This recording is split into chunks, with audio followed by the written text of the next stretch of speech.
Hey, Monday, everybody. Yes. No. Let's see. We got the chat. There it is. Ah, did you have a good weekend, Andrew?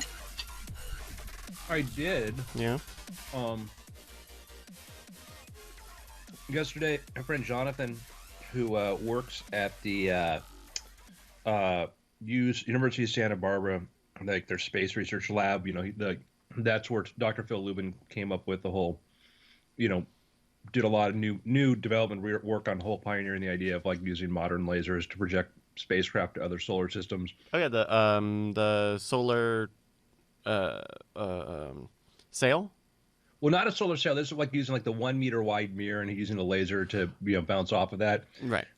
And Phil's lab is amazing. Like they do that. They're working on a telescope array to go to Greenland. They're going to be sending it out like in a month or two. That's going to measure the foreground radiation of the universe, so you can separate it from the background and get a more accurate picture. A lot of so Phil's neat. So Jonathan has worked for Phil's lab for a number of years, but Jonathan just graduated. So I was at his graduation party yesterday, so that was fun. Oh yeah. He's we've been working on some different projects and stuff, and really, really, really good kid. So it was just kind of fun to get together and celebrate. Hey, now you got your degree. Now what do you want to do? Yeah. Well, that's great. Great. Hey, Justin. Hey, Justin. Oh, here we go. Oh, hello, Hey, friends. How you doing? Did you have a good politics chat this morning? I did. What's happening in politics? I'm thinking about, well, it was actually kind of a weird episode because we didn't really talk about politics. Although the biggest story in politics we may or may not talk about here because it is Breaking news. That's right. Space Force. But I had an idea over the weekend that I wanted to take jury to a 5-day-a-week show instead of once-a-week show. Yeah. Because I'm already doing these live streams before everything. So if I can carve out 20 to 30 minutes of just kind of making it a little bit more directed and less just staring at the computer, I think it would be a net gain. Yeah. That's cool. Sorry.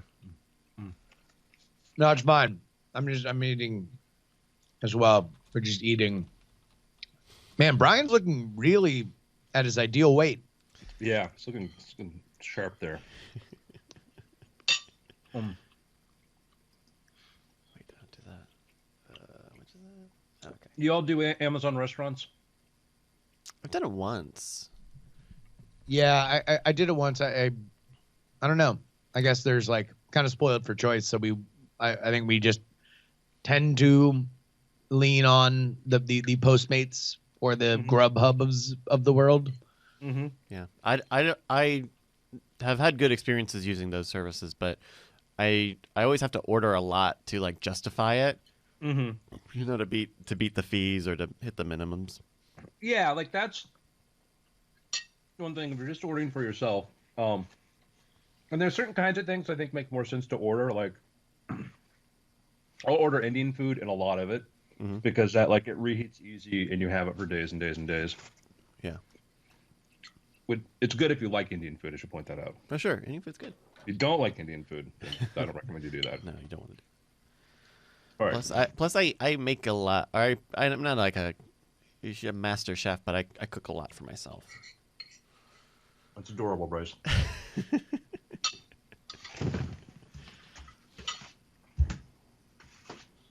What did I make the other night? I just made like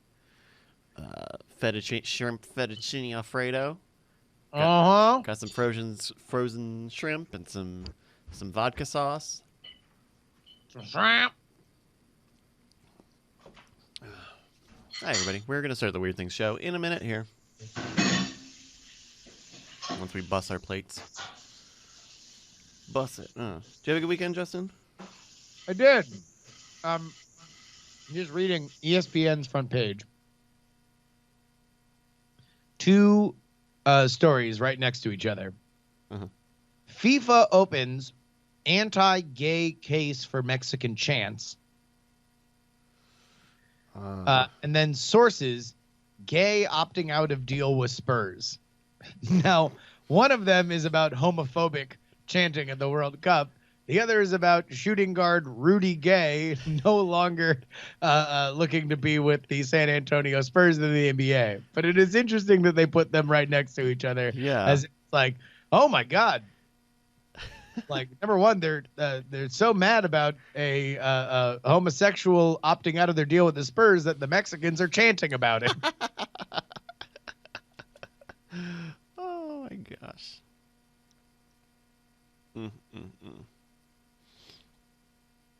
Buy an air fryer. I actually do really want an air fryer. I've heard, I don't like. I'm sure that they work. I don't get it. I mean, I at least I know how a microwave works. I don't know how an air fryer works. Not that I need to know how everything in my life works, because there's very many things that I use on a daily basis that I have no idea how they work. But it seems hokey, right? It sounds like an idea that like shouldn't work. Yeah, so it's supposed to get you kind of deep fried results without saturating it in oil. Right? Is that the idea? I think so, and I do deep fry. I'll do like little homemade deep fry stuff. Do you have like a deep fryer, or you just like throw it in a big old pan? No, yeah, I just do it old school. Watch my heat, making my batter, flip it. Flipping it. Huh. I do. You have an out today? I do have an out, yeah. Okay. FYI. Then maybe we keep both of these a little short.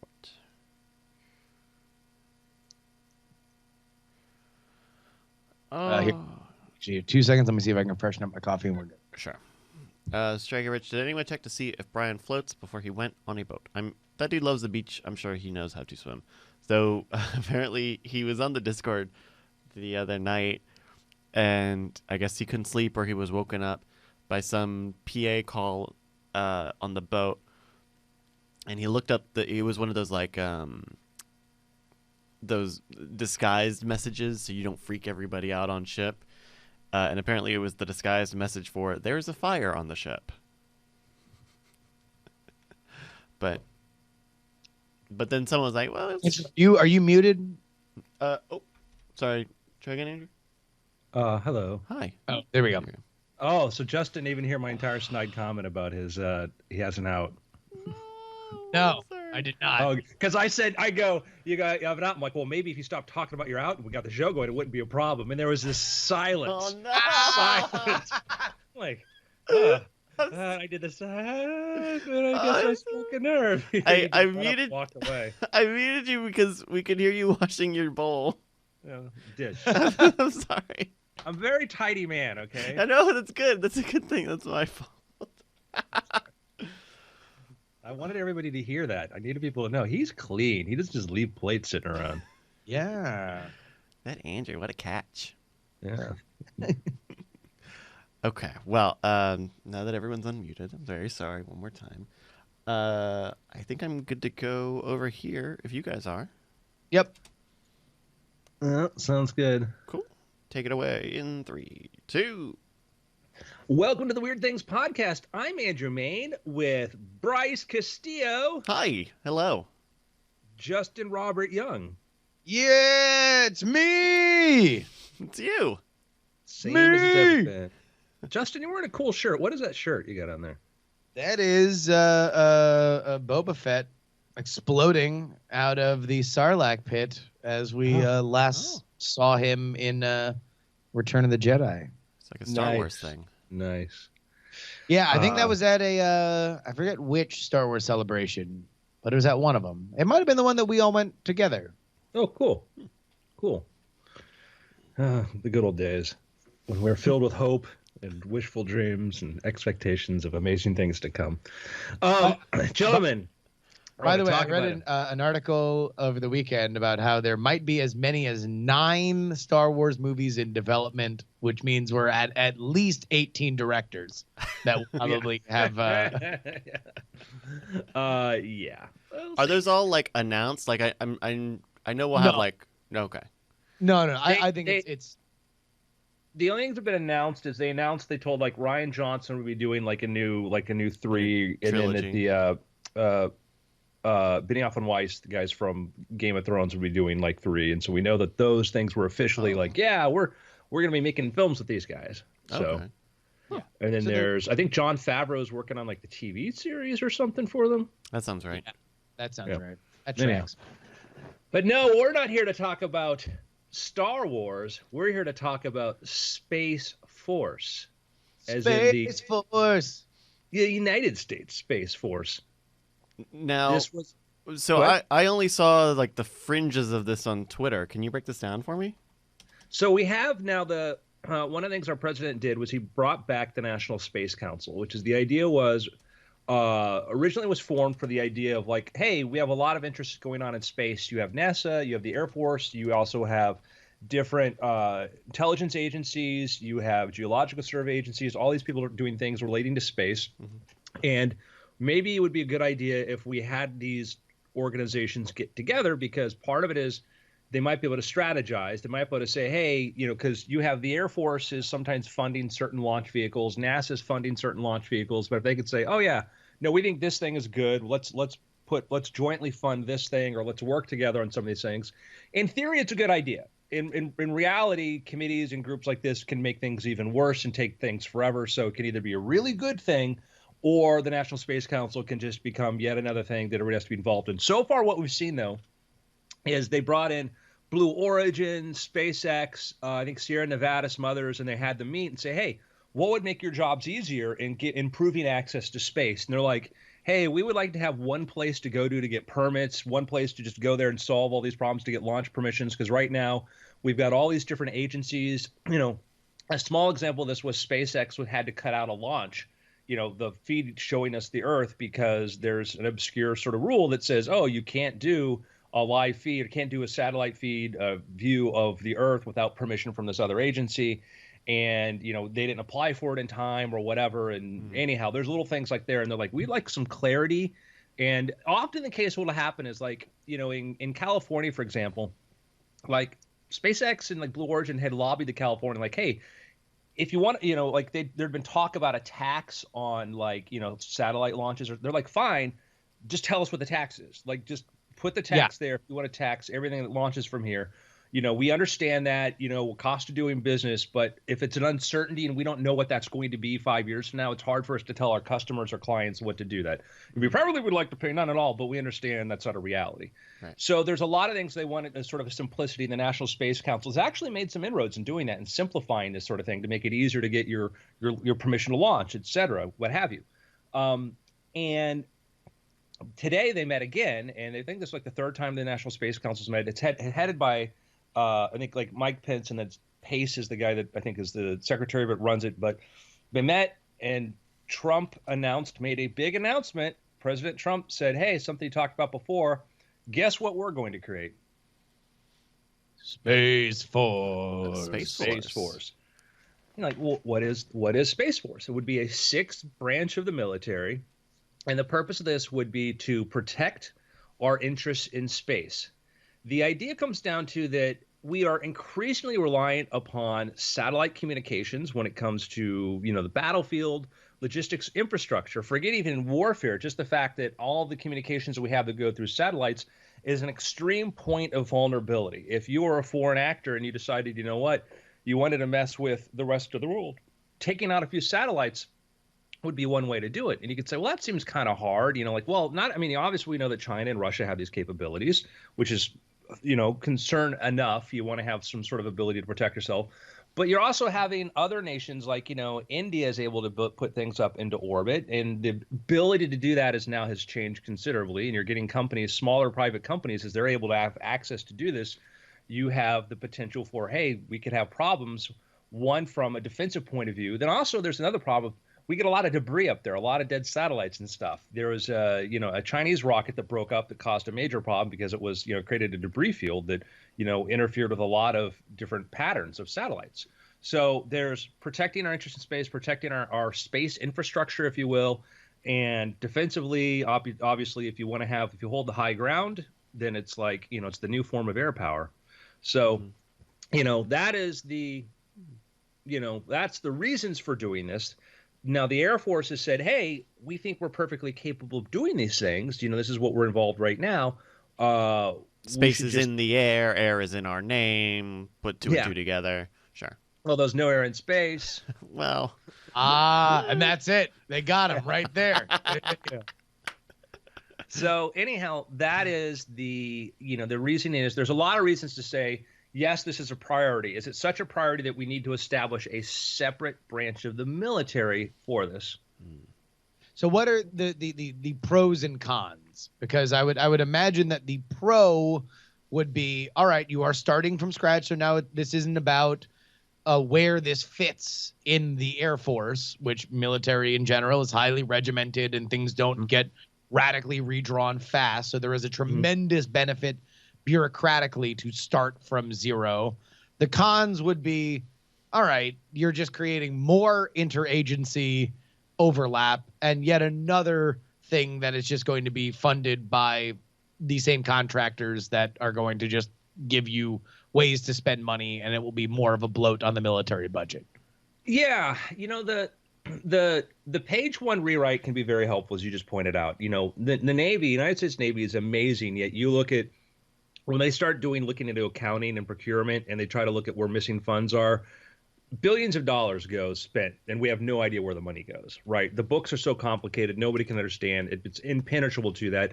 Other military, branches are sort of similar to that. Like, we know we give them X amount of money to a degree, but sometimes they go over, under, but then we don't quite know where it all goes. And you get mission creep, and you have departments and divisions there that have been around for 50 years, but maybe they don't really do anything, but it's hard to know. It becomes bureaucratic. It becomes problematic. And that's with the issue. And the idea is if you do this and you say, hey, let's do a Space Force, if you say, no, we'll just expand what the Air Force does. And the Air Force does a lot of this. It might be totally capable of doing it. The problem is it's hard to, start from a clean slate, which we've seen when you start from the clean slate and kind of rush things, though, Department of Homeland Security, not always a stellar success on all accounts. And that was an issue there, because it was like, we'll spend whatever, we'll do whatever we need to do because, hey, national security. And that was probably not. I mean, we understood the reason for wanting to do this, but the execution's the problem. Well, someone in the chat posits that this could also possibly be taking parts out of the Department of Defense and moving existing departments around as well. Yeah, no, definitely what they'll be doing is they would be taking probably some of the jobs away from the Air Force, what they've been doing, and then and certainly it will be taking them. That's the Air Force came out of the Army. The originally Army's like, no, we're perfectly capable of handling air power. We want to do this. And it's like, no, we think this is a really new thing. We kind of need to have its own thing, because also it's sort of a new frame of thinking, because, when the Air Force, we first started doing this, the Army was still using horses to pull, munitions and stuff. And actually horses were great for that. But, it's this idea of, do you need modern thinking? And modern thinking isn't always the advantage. Modern thinking can sometimes be untested sort of thinking. But yeah, you would be taking things from the Air Force, put it into there. The advantage of a Space Force and the cost, the cost is another thing. Once we have the sixth branch, then that's another cost. It's not going to get cheap. We're not going to reduce the cost of our Defense Department. That's for sure. Right. It will go up. The question is, does it need to increase? If we have to increase where we're spending, ideally we'd cut spending in a lot of other places. That would be the answer. We would all say, yes, this is what we need to do. But in the real world, the way things work, that's not what happens. If you're saying, do we need to spend money on this area like cybersecurity or space security, then you say, okay, what is the best way to spend this money? So, Space Force. Space Force. What right now? So let's look short term. What are we protecting? What are we enforcing with a Space Force? There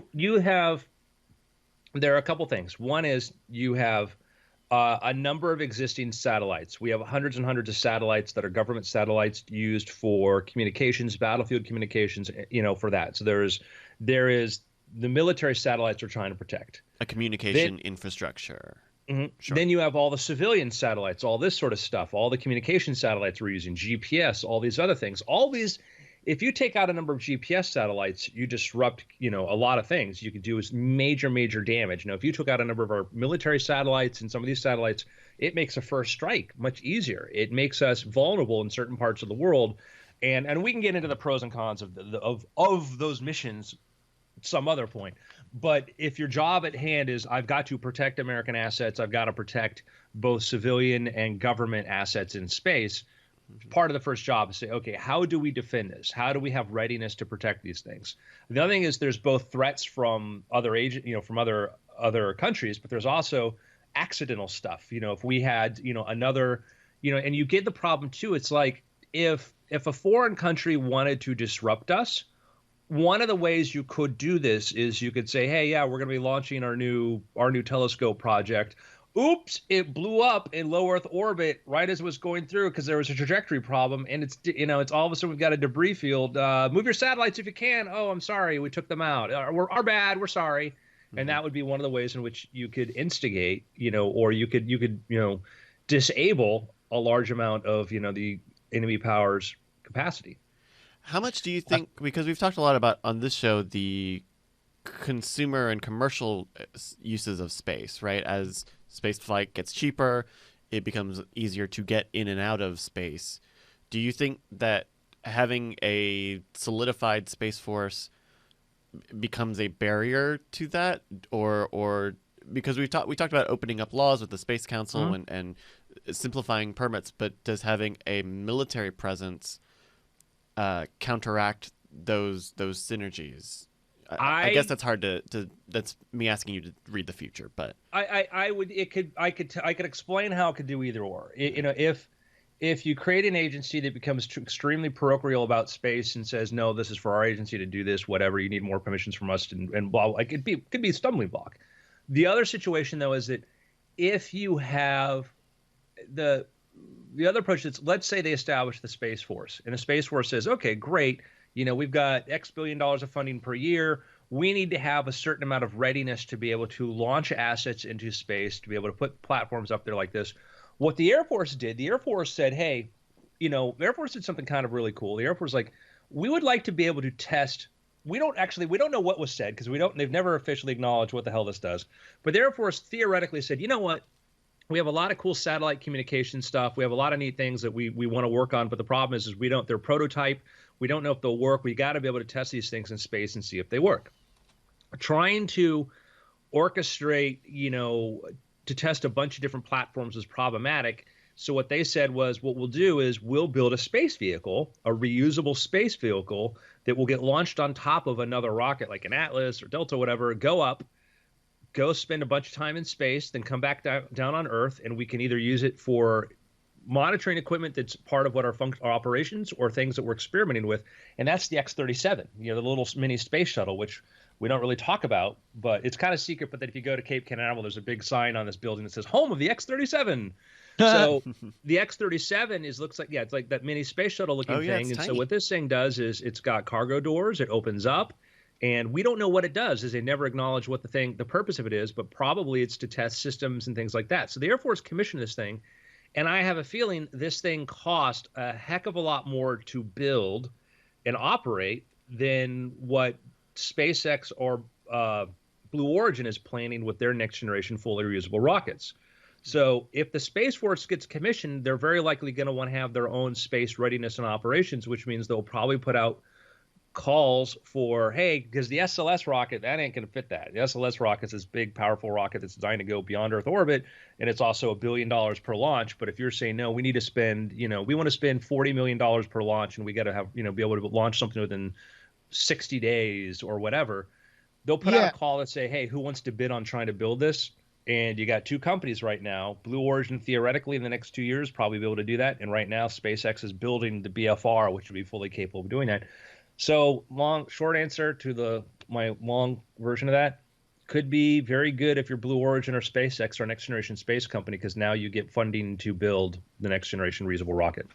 That is also an interesting idea here in terms of government contractors of who normally builds stuff like this, is if you create a new force that theoretically would be less beholden to, all right, well, we're going to solve these problems with the people that we've always solved these problems with, then it does beyond just creating more value like Blue Origin and SpaceX have for their rockets, there's also just a kind of another benefit of hitting the reset button, of it not just being the same people making those decisions in the Air Force to be like, all right, yeah, well, we'll just go with Boeing, or we'll go with Northrop Grumman, or we'll go with anybody that we normally do, because that's how business gets done with those kind of contractors. Yeah, it's these contractors are in the business of making very expensive expendable vehicles, and we saw that with the original space shuttle program. It was designed to be this fully reusable program, and we ended up with a rocket that parts of it were reusable, but the main fuel tank wasn't. The side rocket boosters had to be refurbished considerably because they fell into the ocean, were exposed to salt water.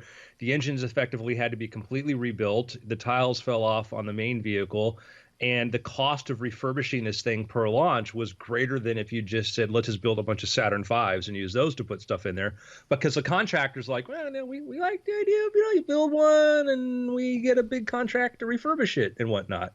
So, there is a problem. The Air Force has been if you look at where they're doing their pilot funding for certain projects or development funding stuff, they've been very proactive in trying to fund for reusability, et cetera. But part of the reason we still have the SLS project is that, hey, the SLS is based upon things that we kind of know sort of work, and if you're trying to tell the military or tell NASA, we will get the satellite up in, 8 years from now, we have an existing rocket, in theory, bet on us, not this unproven technology that Blue Origin and SpaceX are doing. That's still the appeal of the SLS. It's hard we would like for the government, I would, for them to say, screw the SLS, let's put this funding to whoever can bid us the best reusable rocket system.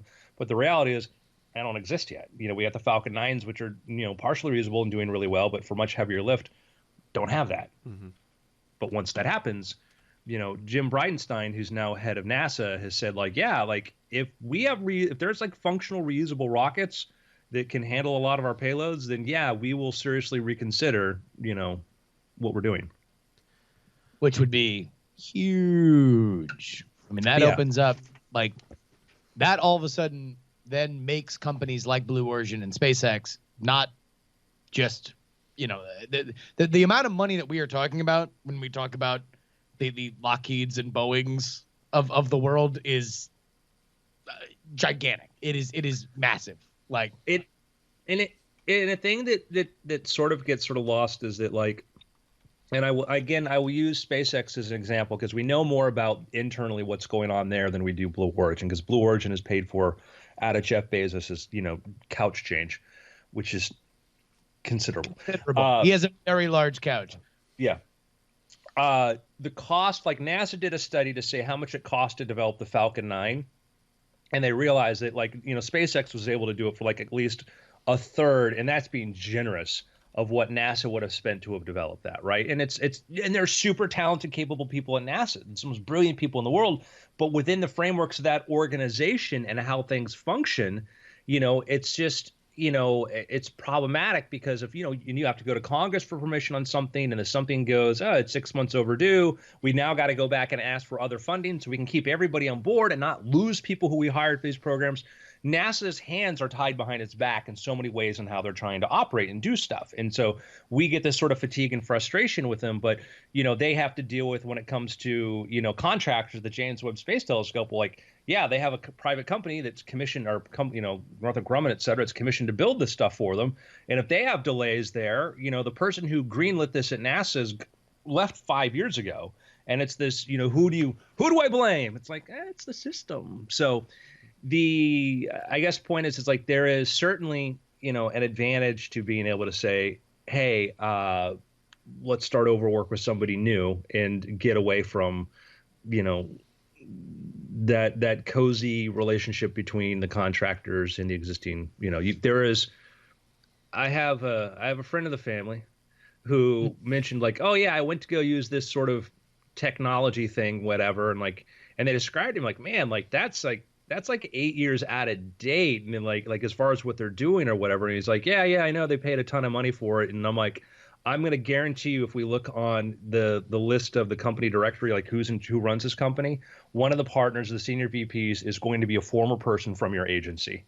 I said, I have no idea. No idea whatsoever. This is the facts. So we pull up the website. Sure enough, we found 2 people involved in this company were former people from that agency. That, that's why, they were able to win the bid and get it done. I mean, there was probably an open bid for this sort of thing, but they knew all the insight. They knew all this sort of stuff. They're able to have the bid, tailored to them. And this happens all the time in federal expenditures. Mm-hmm. So what are, we talked a little bit about satellite, the satellite system defense and maintenance. Mm-hmm. Are there, and forgive me if this sounds naive because I just simply don't know enough about our activities in space, but are there space pirates who are trying to pirate things, I and we need to fend off them because how much of this is an offensive force, or is this something more like the Army Corps of Engineers, which is mostly engineering and they might use building a few bawdy jokes, but let's not say offensive. No. Yeah, I think that if I'm asking about let's say you have lasers. a foreign power, we'll call them Russia. Yeah. And we find that, let's say they're aiding some belligerent we'll call Iraq, okay, or Iran rather, Iran is, problematic, and, we're engaged there. And all of a sudden we realize that this foreign power of Russia is giving them satellite aid. It's giving them like logistical aid, because all of a sudden they're able to pinpoint where our people are in the field and taking things out and doing stuff. Not this kind of thing has happened before. And we're like, wow, no, they're using their satellite, this overhead satellite, to do surveillance. And they've told us that they're not going to do this. And we're about to do a major operational. What do we want to do? Take out the satellite. Taking out other people's satellites, because they're developing that tech. If you're running a nation, and you're developing your military technology, you have to figure, it's your job. Your job is to figure out the point of vulnerabilities. One of the things that the Chinese did for a number of years while they're building up their military was they looked at all the point of vulnerabilities. And one of the things that we have that's been an advantage for us for expanding air power across the world is our aircraft carriers. They're just our nuclear submarines, aircraft carriers are unparalleled. So they said, we need to develop torpedoes. And this is something I heard hypothetically was, let's develop torpedoes that specifically take out the propellers on an aircraft carrier. Just take out the screws, just that. If you can take that out, don't worry about sinking the entire thing, but we could stop it before it gets to the area, or we can make it not maneuverable. And you develop things to target specific aspects of vulnerabilities to it. Satellites are huge points of vulnerability. And is that just would those be actions that fall under plausible deniability? Because if it could be seen as like an act of war, I would imagine, to take out another country's satellite. When you're engaged and all of a sudden, other power, because a lot of times it's the third party, it's like, and a lot of times what will happen is like, there have been incidences where, people, we've taken out assets belonging to another country that we're relatively friendly with, but because they lied to us, and not to say we don't lie too, that's a thing too. It's not like, we never do wrong, I don't mean it at all, but just speaking from a particularly strategic sort of point of view, is that sometimes you will take, at radar installations, things like this, you take that out. You've had that problems in, places, other parts of the Middle East and stuff, where that there are other countries acting there, and that somebody mentioned ignoring the Jade Elephant. China's spending a considerable amount of money and resources building up its military and its space, aspects of that too. And that's, do we want to not have parity? I mean, we still want to have superiority in that area there. Yeah. And if you're the head of the Chinese military, then your job is to have superiority over us. That's the job. I think ultimately all of this becomes more realistic as we are at the dawning of this technology getting cheaper and more prevalent. Like, not only are we talking about, if looking at China and Russia as two of our as our two chief rivals for stuff like this, that have space programs and are more top-down authoritarian regimes that can launch stuff under any circumstance, then this is stuff that is going to be a bigger issue. This isn't Star Wars, like the program in the 80s, not the movie. This is realistic. I mean, Yeah. the more we talk about putting people up there for cheaper and cheaper, that doesn't go back in the bottle. Like now, along with we're going to try to put people on Mars comes everybody is going to be putting a lot more into orbit. And you could, I guarantee you that there are sitting on the drawing boards of different space agencies around the world ideas of how much damage can you do with a CubeSat. You know, take one little CubeSat and you could put a CubeSat. You got these commercial launchers, and you could put, hey, it's got a propulsion system, it's got a navigation system, and if I can make this thing change its orbital trajectory, can I put up a bunch of CubeSats that are in a slightly higher orbit that aren't going to decay? That if I need to use one as a missile and I don't even have to put explosives on it. I just have to put this thing in a trajectory where it intercepts another satellite. And that's why, CubeSats, we put them, generally speaking, we put them in totally different orbits than the stuff that's important. But, that's sort of a gentleman's agreement. This is the way things are going to work. But if I was a foreign space agency and I could launch a bunch of my own like this and they look pretty inert, I can put payloads inside of other satellites and stuff. I can take an existing satellite, and then when it reaches end of life, I could say, if I've got enough fuel on it to be able to change its orbit, I can use this as a weapon against other satellites. I could use an explosive. I could put this into an orbit, change the orbit, explode the satellite, and create a debris field that's going to break up whatever's coming through here. Yeah.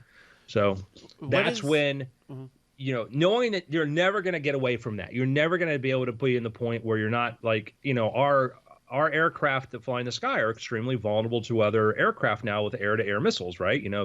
If Russia and China decided they wanted to just go wholesale start taking down commercial airliners, you could do this, and the development of the air-to-air missile also had an impact in, how air forces worked. But part of the solution was, we'll have more airplanes. And if you have more rockets and cheaper reusable rockets, it's like, we took out your satellite. Great. We can launch another one in 10 hours. Yeah. What is like the broad status of, is there an international code of conduct for space? We've talked, and not in so strict of terms, but like, is it just the Wild West up there? Do we at least have some sort of any agreements, or is it all handshake friendly? I'm not going to mess with you. Is it like a gang? Like do you have to get beat in and then beat out? There's an international space treaty, right, which is an agreement to say this is what we need to do and do that. We largely abide by it, but to my knowledge, we never signed on to it because part of it too, it was actually very hostile towards like private exploration of space, because the space treaty was sort of formed. A number of countries that did this were ones that did no hope of actually at that point having private space organizations doing stuff in there. So there are agreements in there as far as how we maintain orbits, how we do this, what we do. There's agreements to like not put like nuclear weapons and stuff in there. Mm-hmm. So interesting. Yeah. Well, I'll tell you what. Here's a treaty that I'm going to spell out for everybody. How about you go on to patreon.com/weirdthings where you can support this show. That is a treaty. It would be easy for us to just take another week off. We already took 1 week off because of all the travel, but Brian's out of town now. We could probably you want to know what? Once we take 2, why don't we just take the whole month? And then once we take the whole month, why don't we take the whole season? And then, why don't we take the whole year? You want to know what keeps us from doing that? You listening to me right now, patreon.com/weirdthings. Also, when you do that, you get yourself a custom RSS feed. You drop that in the podcatcher of your choice. And by that, I mean, dude, it's so easy on your phone. Copy a URL, paste the URL, you're done. No logging in, no authentication. The URL never changes. Even if you adjust your pledge, it does it automatically. Boy, howdy, is it simple. And you can go ahead and get it in your life right now at patreon.com/weirdthings. Guys, one of the things I love about being a Patreon subscriber and creator is everything. Aww. Hooray! I'll close on the talk about the Space Force by saying, sounds interesting. Tell me more. Yeah, I would agree. I think that's kind of where we're at now, that you do as much as I think this makes a lot of sense going forward, and I think that the snickering about it will be something that becomes outdated faster than we might think, because I think it will increasingly seem less and less sci-fi the more we see synchronized reusable rockets landing in our regular, Twitter timeline. But at the same time, that doesn't mean that we shouldn't be very vigilant about creating another massive military bureaucracy, because Bryce put in the chat room when we were talking about Lockheed, it's like $51 billion that they made last year, and that's one major contractor. That's Boeing and Northrop and all these other companies. This is a lot of cash that we spend on the military, and it'll be interesting to see where it goes, but I think we would be remiss if we wrote any kind of blank check. And I will address the comment that comes up a lot is, why are we spending this here and not this other place? And it's always a valid thing to say, why are we spending so much in the military and not other places? And if I had my preference, we'd spend almost nothing on any of those things. But it comes down to is, if there is a threat, do we want to have a plan or not have a plan? Do we want to have a way to deal with it? And part of the problem is sometimes is people go like, why are we doing this? Because they don't understand, like, we deal with this in space all the time. Like, why are we wasting all this money on, like, SpaceX doing this sort of stuff? It's like, says somebody who has no idea of how vital satellite communications are to just your daily life, or the promise of developing new drugs and technologies and stuff. Not anybody here, but I'm like, you get these commentaries and stuff that are like, it's like me, walking by, this factory sucks. Well, they make syringes for diabetic people. It's like, maybe it's more important than you realize, and that's all. And sometimes it's not. But you can be, sometimes you need to have all things, but. Yeah. I mean, look, the federal government of the United States of America is a expansive mandate. Like, it is solving a lot of different things. And I think very oftentimes, specifically when it comes to military budgets, again, it was Dwight D. Eisenhower, the former general turned president, who coined the term military industrial complex. This is not a liberal idea. This is a government bloat idea, and that is something that I think we should always be mindful of. Even if this is being done for the right reasons. Yep, absolutely. We want the details. Yeah. Well, gentlemen, a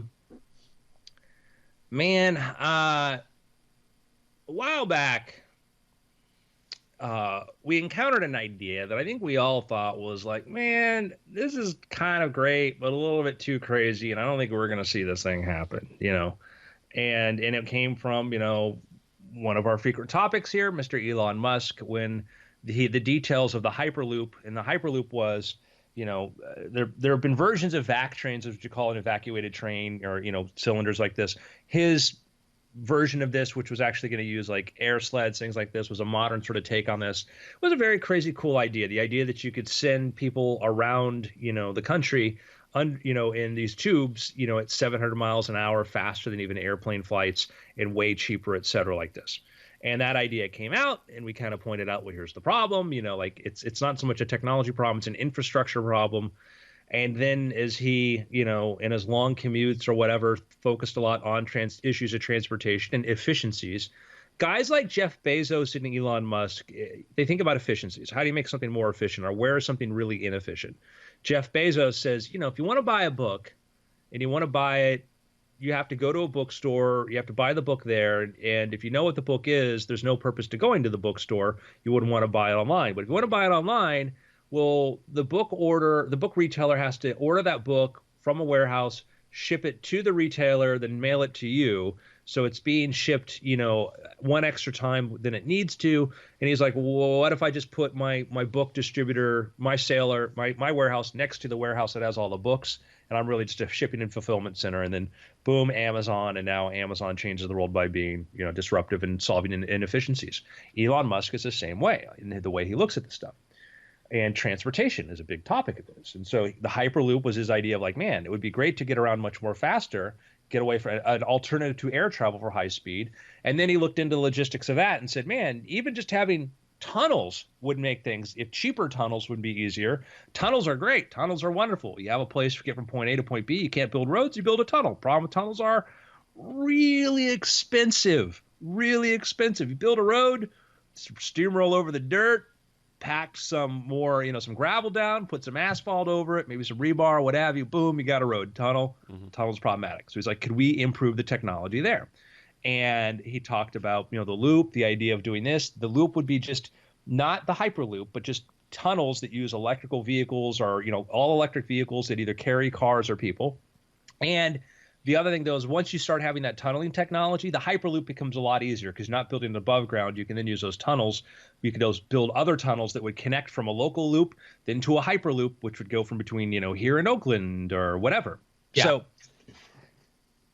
we're like, that sounds great, Elon, but, bureaucracies and trying to get things built, whatever. Good luck on that one. Well, he got permission to do a test tunnel underneath LA, not without controversy. He got permission to do a test tunnel in, I think it was at Virginia. And then he just signed a deal, which again, a deal signed in Chicago does not mean it's a done deal. But he just signed an agreement with Rahm Emanuel in Chicago to actually build the first loop, which is not a Hyperloop, but it's a loop using electric vehicles, which would then, if he can build this, Hyperloops become a lot more feasible. So he signed a deal to build a loop in Chicago, which is going to connect downtown Chicago to the O'Hare Airport, right? Mm-hmm. So what it's going to go is it's like 17 miles. I forget what the distance is. So they signed an agreement to say, because Chicago said, we need this. We need another way to get people to and from there. There's congestion. They opened up a bidding process space. Boring Company came in, bid on it, and won the bid. So now they're building a tunnel. It should be noted that I would suspect part of the reason why they won the bid is that it would be totally privately financed. Yes. That is the important factor here, is that they said, hey, we'll build it and we'll operate it and we'll build it. We won't charge the city anything to build it. And we will, we'll collect the fees from this. And if that solves the problem, and they're going to work out the particularities of the deal. Chicago, if it's smart, will probably say, okay, we'll let you build the tunnel and we'll give you, a 50-year lease on the tunnel that we can be up for deciding, because you want to be wary if you're a city of giving away critical points of infrastructure. And that's it's a fair criticism from a lot of people who are anti private enterprise, can be, is like, do you want to give these things up? And often what happens is you give these things up too cheaply or sometimes you're too afraid to give things up that have no value. Like there is no tunnel underneath the Chicago. There is none. This will have to be made. Sure. And so in part, like, well, maybe you could give them let them own it permanently, because if somebody else wants to dig one, they could too. But anyhow, those little details have to be solved, but I don't think they're the major ones. It's another thing if you're giving, a tremendous, and who owns the land of going into the tunnels, that might be separate deals, lease arrangements, whatever. But anyhow, here we have our first deal with a major city to build the loop, not a Hyperloop, but because it doesn't need to be for the 17-mile trip. And yeah, like I think the only thing I would say about this, which is similar to what I said when we were talking about the LA loop, is that I hope, one of these details to emerge about it is that, there's a stipulation that whatever be built be open or usable or connectable with other systems, Well, here's the question. I mean, when you say be open to, if you have a transit system between, Chicago, downtown Chicago, and there, like, do you mean that they should open up the routes at which these electrical vehicles are using, that it should be open to what else? Yeah, I mean, I think it would be very foolhardy for a competitor to want to make a similar system and have to build a level below, right? To have competing proprietary systems, right? Like if this is going to be a thing that expands, it has to be something that another company could come in and expand upon, not just Hyperloop. So the question you get into is that You're talking about a system where you're going to have high-speed electrical vehicles departing every 30 seconds, from these tunnels, right? Because the idea is the advantages over subways are numerous, including these things are going to be like 16-person, they're not going to be subways. So you're going to have, and met on demand as demand increases or decreases, these things show up. So it would be hard in that system to let company X go in there and say, yeah, we're going to put our vehicles into the system too, because it's one corridor, one vehicle one way, one vehicle the other way. And I don't necessarily mean other companies necessarily running on this track, but if say this is a 50-year lease, let's just say that, and they say, hey, this is great, we want to expand it. I made this similar anecdote when we were talking about LA, and back where I'm from, we have a light rail, and because all the cities are separate incorporated cities, it hit the city line, and then there had to be a huge determination of, well, do we want to let them continue building that into our city, or do we make it a transfer station and build our own light rail? Do we do a maglev thing? And that's the sort of thing where that's a pain point that you could, if you were thinking of it or considered that ahead of time, of like, hey, if you're going to expand it, it should be at least a seamless ability to expand. Yeah, the nice thing about tunnels is they're kind of these things are basically going to be roads in tunnels, and they're not going to have rails and stuff like that. So there should be scalability in the vehicles that go through there. The problem you encountered, and I don't know the details where you're at, was you have one city that says, we're going to finance this thing, and this is within our budget to be able to go do this. The next city over is like, we're not ready to spend. We don't know. Maybe we want this. Maybe we want something else. And that's when sometimes nothing gets done at all, because it's like, we don't know if we want this. We don't know what we're going to want. But you have the problem there is there are not a lot more spaces to put rail in a city. You've only got one spot to put rail. If we want to put rail through here, then we got to make our decision on what this is going to be, because there are no do-overs here. Beautiful thing about tunnels, because you can build them three-dimensionally, is that, Boring Company can build this tunnel, and then if Jeff Bezos is like, well, I've got the exciting company, and we're going to build a wider, bigger tunnel. We're going to build it next to it, and having these different systems could be confusing. But what you want to make sure, obviously, what they're going to do is you want to make sure that Chicago, that these lines, these connected, subway lines and other places and things like this. So I hop off the subway, I go over to the loop, and I can go downtown. I mean, I can go from downtown to the airport. That would be helpful. But there is a limit sometimes to how interoperable you can make these things, because you're waiting. You don't know. We don't know what crazy scheme Bezos is working on that may totally radically change transportation.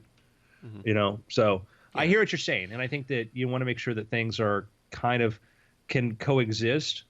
And yeah. And not necessarily sharing roads, because you're right. There is another dimension, another literal dimension to tunneling underground. But in terms of just like pain points and if they're going into this huge deal, I'd like to think that is at least something that they're considerate of like trying to make this easy and seamless. Otherwise, you could be creating friction where in a system that is designed to reduce friction. Yeah. And by the way, the stage that we are at now is that I believe the Boring Company has a year exclusivity to develop a plan that then needs city approval. So I assume this is literally just the mayor said, congratulations, you're now blessed to come up with an idea. The process from here to even getting city approval is a million miles. The idea of this being built is something that is very far off, 100%. The advantage here is one of the ways that government functions is it controls funding, right? It controls funding. You can permit and you can fund, and you can have all the permits in the world to build it. But if you don't have the money, you're not going to build it. Now, if you have the money to build it, you don't have the permits, you still have the problem. Permits and things are a lot easier to get politicians to sign off to if it says, and it won't cost you, really won't cost you anything, And then it becomes, a difference. And I would imagine through the negotiations, we're going to find out that, there's going to be probably some sort of profit sharing. There's going to probably be this sort of like, hey, we're going to lease this and we're going to pay X amount for this. We'll work out some sort of arrangement to do that. And then it gets to like, okay, so we solve this transport, because every mayor is dealing with this in the world, is the transportation problem, and not enough money to solve these things, and the existing ways to solve these things. And it's a frustrating thing, because when boring company comes up, whatever, you'll get people like, well, we should just put more money into this program we have here. That's happened in New York City, because there's this crazy idea has been floated around about privatizing stuff or whatever. And you get, well, we should just put more money into the system. And it's like, is that going to fix the problem? If the problem is that system's really bad at spending money, and if any organism you reward with more money, and I would say the BART, it's like, they'll like you, and not to say that the people there making individual choices are bad, but the system often becomes problematic. It's like, no, because we have a contract for the next 30 years, we've got to fund this sort of thing, even though we don't need it. Our politicians won't get rid of it, or state senate won't change this. So we're committed to this. So if you give us $20 million more, we'll only be able to do $2 million to what you need to do, because we've got a shortfall over. And it's like, you get these systems that throwing more money at it won't really solve the problem. It's like the education system, and some of the worst school scores in the area come from places that have some of the highest student funding there is. More money gets spent on those students. And the problem is, it's not a problem of more money, it's the way it's done, in my opinion. Yeah. Well, and look, the MTA in New York is something that is in shambles. There is no doubt. I mean, currently, I forget when the primary is, but it might be tomorrow, actually. Cynthia Nixon, who is running for governor of the state of New York, which, for those who are unaware, while New York City is the most populous city, there is a whole nother state, and the rest of the state of New York, that has very, very little access to the MTA, and yet she is running on a fix the MTA platform. Now, her solutions are her solutions, but just to let you know how much it is a major issue that is only getting worse for America's most populated city.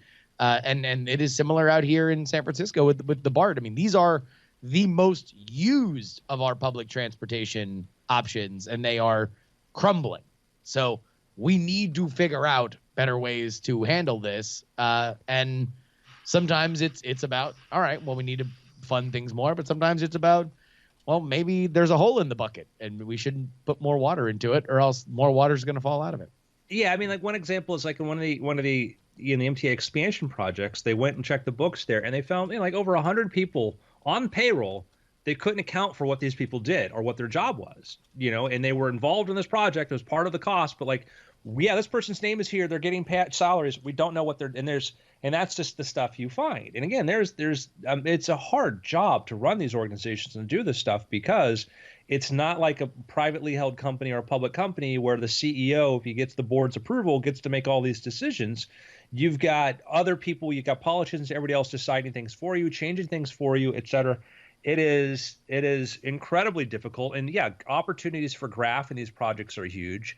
You found out, like, I mean, there was one of my favorite examples was a story like it was one of the toll roads, going in and out of New York. For years and years, there was a toll road, and somebody went and did the math and realized that it cost more money to staff the toll road than they were actually running, than it was actually earning, right? Mm-hmm. And they tried to get rid of it, but there was lobbyists and pushed against it. Turned out we're, funded by the family of people that were operating the toll road in the first place. And you get lots of examples of these things. And the problem is that it's just, government's a great thing, but it becomes monolithic and it becomes problematic when you can't change it.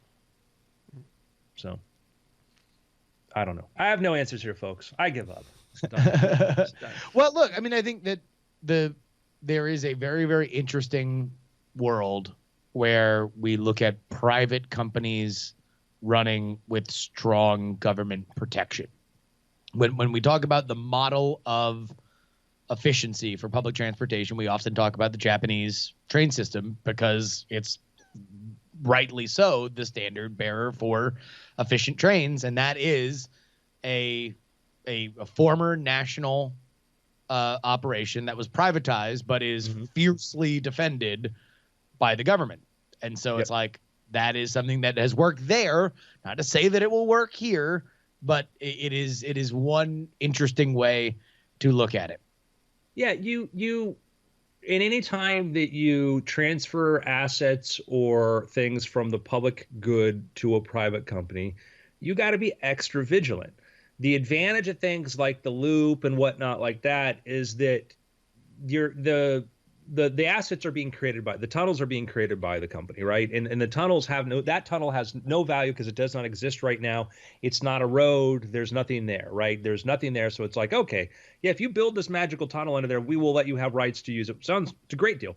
The critical parts get to be access and egress points. That's going to be the critical point because like that's where the real value is because then we're giving up real estate to say, yeah, we're going to give you a plot of land at the airport here to use for your tunnel. We're going to give you something in downtown. And that's happened before. We're like, sometimes they've used companies have used eminent domain, eminent domain to take over. Hey, this blighted area, we could build, a vital part of infrastructure here. We're going to build office buildings and this sort of stuff there. And the city sounds great. We'll have to get rid of the 30 families that live here, but it'll be for the best. And they dislocate 30 people and tell them they got to go somewhere else, take the homes they've had for years, turn it over to this company. It's like, great. You know what? That little office building thing fell apart. We're going to let it sit vacant for 2 years. You know what? We're going to put new homes up here, but homes that people live there can't afford. That kind of thing happens a lot, and we had a Supreme Court decision that kind of said, yep, sorry, you're screwed. Kelo is not a decision I was happy with, and that's the danger is that it empowers, cities and private companies to take assets from people, forever based upon one pretense, but later on that can change. And something, Kelo, there's a movie I've heard about the movie that was a Little Pink House. Yeah. That was about the fight, this fight for the woman to protect her house she's lived in. And then they're like, no, we're going to build this big, huge, like, I think big pharma thing, whatever. And finally they took out the property, whatever, in Supreme Court. They said, no, she lost the place, like all that. And then it's like, guess what? That project never happened, and it's like, anyhow, that's the danger. The danger is that like, we're big believers. The beautiful thing about free enterprise is that, one, it's an idealist. It's somebody else's money. It's not our money being spent. And if they lose it, it's fine. And then good ideas, will succeed. Bad ideas fail, and the cost is minimal. But you want to make sure that that's the case. Well, and that's the case here is what I think is exciting about a tunnel system. And by the way, right now, this is about as low stakes as these kind of things get. This is going to be a thing for people with disposable income who want to get from O'Hare to downtown Chicago faster. Currently, there is a public transportation option that takes 45 minutes that costs $15 maybe. This will be a $45, based on the pitch to the city, a $45 15-minute trip from O'Hare to the downtown area. So it's like you are effectively paying for the privilege of getting there a lot faster, whereas this is not trying to get cross town. This isn't something that will be a daily commute for people. This will by and large take advantage of out-of-towners who are doing business in Chicago through a major air hub. Well, and is that because I had not seen that in looking at these articles, the price point, but that seems, sort of the opposite approach for the LA loops, which we've talked about, which Musk has said he wants them to be very, very cheap. Yeah. Is that because the use cases are intended to be different? I would guess. Yeah. I mean, I think that this is a luxury that is being built and would be permitted by the city, but it is attractive because you don't have to give up, aside from, again, the very important real estate by the airport or in the airport and downtown. You're not necessarily giving up a lot. You're not worrying about building, infrastructure to do a light rail or where stuff like that's going to go. You have to just build a station, basically. Exactly. And I think, to be honest, this is a real life test case for this, where I think if you were to build an LA loop, now all of a sudden you better hope that all this stuff, works out the way that you would expect, because, infrastructure is infrastructure. And I think that is something where the idea would be, no, we want this to be cheaper. We want people to use this every day to get from point A to point B in a way that, unless you're a crazy person, you're not going to the airport back and forth every day. Yeah. I hope it succeeds. I hope it works. And because I think that if it does, we talked about before, like, how do we get like a Hyperloop? Or like if it works somewhere else, then maybe we'll get it here. But, cities and municipalities and the government should be rightfully skeptical of financing radically new forms of technology, even if it's from people that we think we have confidence in. They should be hesitant towards. Just a couple comments. So in Kilo, the comment was just as far as like how eminent domain works, it has to be for public use. That was what that was about. What does that mean? And as City was able to say, well, if we turn this property into a commercial development and it benefits other people, then that's for public use. Yay. And that was it was economically. If we're bringing jobs and we're bringing a higher tax bracket, then that is for the public good. So, man, it's as soon as you say public good, man, that is a not the same thing in everybody's mind. Yeah, and that gets to be scary. That's the issue. As far as the comment, just it's worth bringing up, like, what about these tunnels in like LA with earthquakes? Tunnels are the safest place to generally be in an earthquake, or not in the place at all. The Japanese subway system, guess what? Been through daily earthquakes. In Mexico City, when they have earthquakes, the evacuation place is the tunnel. So it's like if you're out at sea on the surface, the waves are really, really rough. Underwater, kind of nice. So earthquakes tend to be surface phenomenon. So that's why tunnels are actually safer. So there you go. Cool. Yeah. We got time for one more topic? Yeah. It's kind of cool. So Brian, where's Brian right now? Brian is either on a ship. Oh, look. Oh, no, there he is. Sorry. He is Brian? jaundiced, and he has dyed his hair black, but because we may or may not be looking at a broom. But Brian, I think, currently is either in the ocean or in Hawaii. One of the two. Yeah, I believe he's on the ship right now. Yes, on a cruise ship.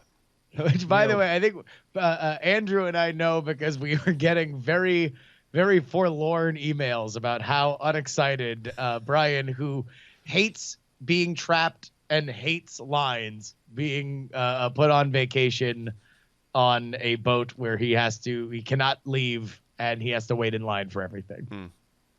Yeah. There's pro and con to that. Listen, but you know what? You know what the advantage is? Right now, Brian is surrounded by billions and billions of dollars of wealth. Just waiting. What? Huh? Oh, them oceans, my friends. There's uranium out there in them near oceans. What? No kidding. Well, as you know, water kind of dissolves and erodes and things over time considerably.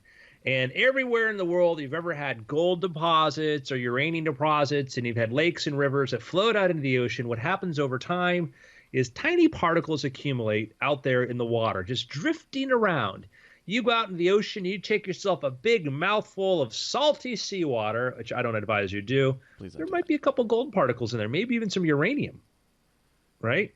Okay. So it's out there floating around in your bodies right now. Some of the water you drink, these particles are in there, but the ocean's filled with it. The problem is it's really, really diluted. Right. Well, because, there's bacteria everywhere. There's particles everywhere, right? We are made of star stuff. Yeah, okay, right. Hold on. Wait a minute. Let's get down to brass tacks here, Maine. How are we going to start sifting for this stuff? Well, I got to drag a net? What am I doing? Yarn, my friend, yarn.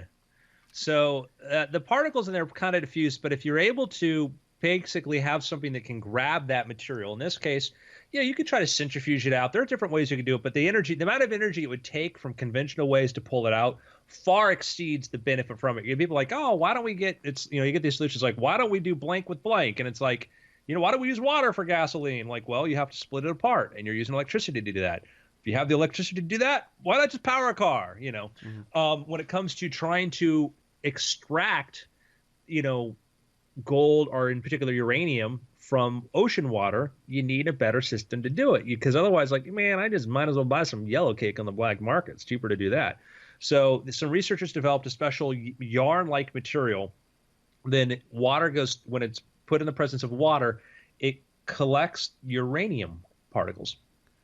Like it tracks them, or it catches they them get in a stuck filter? in it. They stay there. Everything else kind of goes through. Okay, so they say this researchers at the Pacific Northwest National Laboratory, what they developed is this yarn. They say their proof of concept snared enough element to make 5 grams of yellow cake. Oh my gosh! Now, if you want to, make a bomb, you're going to need a lot more than 5 grams. But that's start. So, point is that they've developed a way they think they can extract it because the amount of uranium in the ocean vastly exceeds probably the reserves or whatever we're going to find in the ground. And so if you have a better way to get it, also means you might have better ways to get gold, etc. So, so I guess because this is just using a fiber, this would have a very low electric intake, right? It wouldn't expend a lot of energy or power to collect this. I think that it's passive. I think what it is just a filter system. So I'm looking up uranium extraction seawater. This article from ScienceAlert.com says that the team involved estimates there are 4 billion tons of uranium in the ocean. Wow. Yeah. Which is 500 times the amount known to exist in land-based ore. So, wow, that's a lot. That is a lot of uranium. So there you go. If yarn's the key, then I'm going to start listing that stuff on Etsy. This is going to be a huge boon to Etsy. Homemade uranium collector. Homemade uranium soaking yarn. Collects uranium and dreams. It's another example though of one of the things that happens is that when we start thinking about like, oh, are we running out of things, on the planet? And the amount of things that when we talk about what are exploitable resources, like the oil we're using now was oil that 40 years ago we didn't think we didn't even necessarily knew existed or think we'd be able to reach. And it turns out like, wow, there's way more of this stuff than we thought. And that's why, people predicted by, 2018, gasoline would be, $20 per gallon. We'd be running out. We'd have reached peak oil, which I don't think there are any serious people that talk about peak oil anymore. I mean, could be mistaken, but I was literally just going to say that peak oil is something that hasn't really aged well. No. But that was considered a certainty. I mean, that was a certainty because people would look at, it's difficulty in understanding proven reserves versus what would be exploitable, et cetera. So, yeah, I mean, everything from fracking, shale, all this sort of stuff have happened. And then there were other things that we're thinking like, well, we reach peak oil, then we'll have to use these methane hydrates far exceeded, what the oil reserves were going to be. And that was a whole nother source. But long story short is that as technology progresses, we find better ways to exploit it. Ideally, we'll make that jump sooner than later where, hey, solar's gotten a lot more efficient. Fusion and fission are got more efficient. And let's stop putting carbon in the atmosphere if we don't need to. That would be the nice thing. And so, but the way to get to there, my opinion, is through technology, not through giving up transportation and, living like, a 21st century person. By the way, the initial production of peak oil was, Bryce, would you like to guess a year on when peak oil was predicted? Meaning that we would hit maximum production oil. This. At that point, it would only become more and more scarce. 2012? 2012? My guess. Am I hot? Am I cold? Andrew, do you know this offhand or? I think it was Hubbard was the guy that came up first. I think he made his first peak oil like in 1890 is when he made the prediction. He was predicting like 1920s or something like that. Wow. Peak oil would occur. U.S. peak oil would occur in 1970 was Hubbard's initial prediction. Wow. So it's been a while. It's been a minute. Yeah.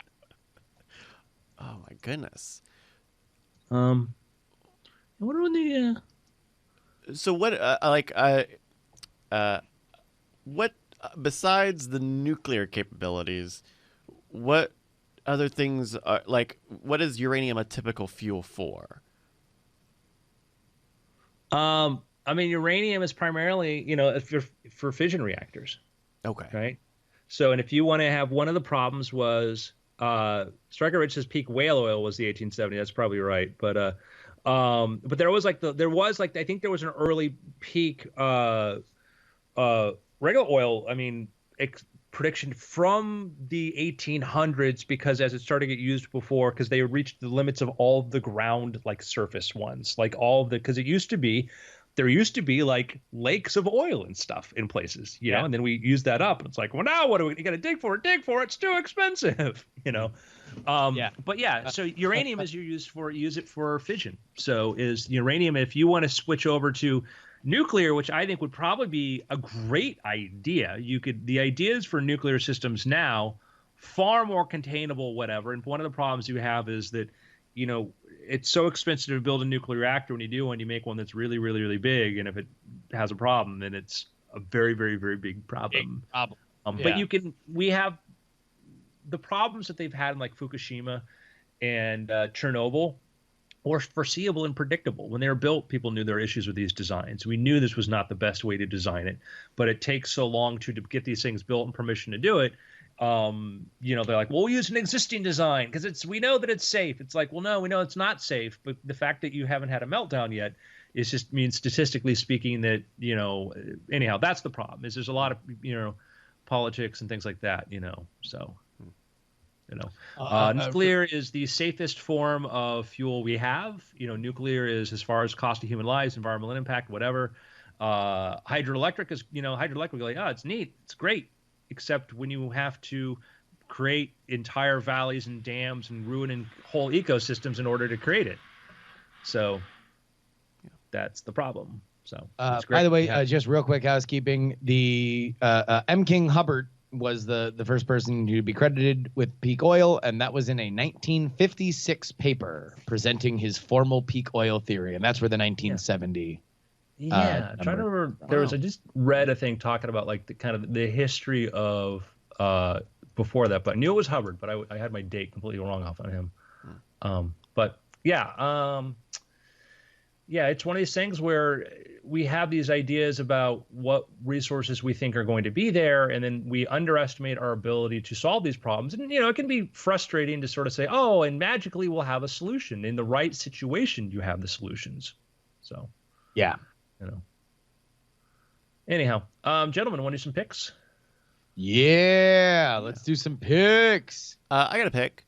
Go, pick it up. So last week, I think on Friday, a new album came out, and I was already looking forward to it. She had already put out a few singles ahead of the album, and they were great. And now it is out, and it is even better. And I think it is a sound that not a lot of people will like. Her name is Sophie. The album is called Oil of Every Pearl's Uninsides, which is a very weird title. Someone has the theory that it is a very weird phonetical saying of I love every person's insides, which is it's an interesting weird thing, but it also kind of fits into the sort of aesthetic of the album. Sophie works a lot in Pitchfork had a name for it, ultra maximalist or something. It's very close to noise pop, but it also trucks in very conventional pop sounds. So the primary vocalist on most of this album is a singer called Cecile Believe. I think I got that right. Who has this very very pop sound. She does these like very long note runs of just words, and it feels very like 2000s, very like early 2000s, like Christina Aguilera almost. But it's juxtaposed with these very strange song structures and really harsh sounds. And what has really struck me the most about this album is how very personal it feels, despite feeling really manufactured. Sophie, when she put out the first single for this album, before then was a very private person and had been misgendered for the years that she was becoming well known for production, because she just did not give a lot of interviews and talked about that.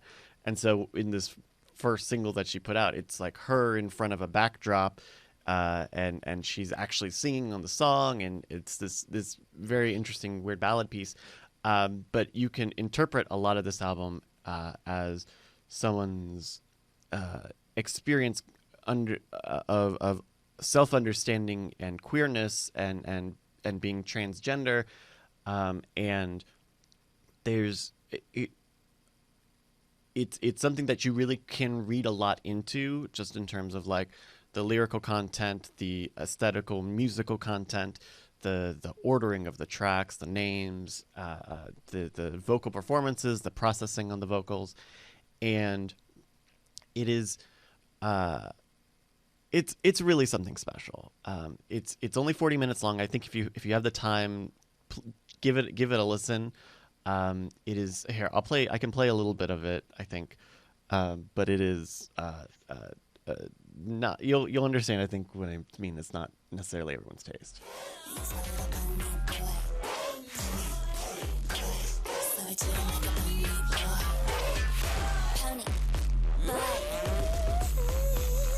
So there's like a pop side to it, but there's also a very harsh edge to it. You know? But I think, I don't know, there's something very special in here. And it, it has a few songs that are like the sort of poppy, bangery sort of songs, but my favorite song is number 4, Is It Cold in the Water?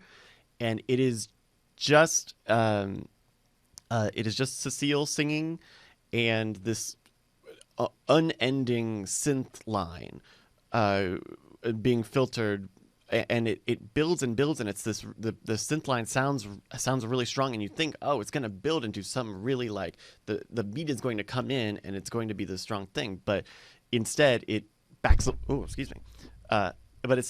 away and becomes this piece of suspense and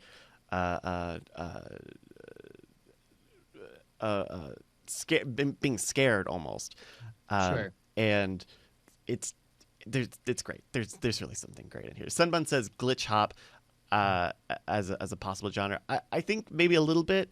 That song very much has like a very specific heavy beat, where some of this is even more floaty and dissonant. So my favorite part about this pick is that you could have made up literally every word and sound of it, and Andrew and I would probably have no idea.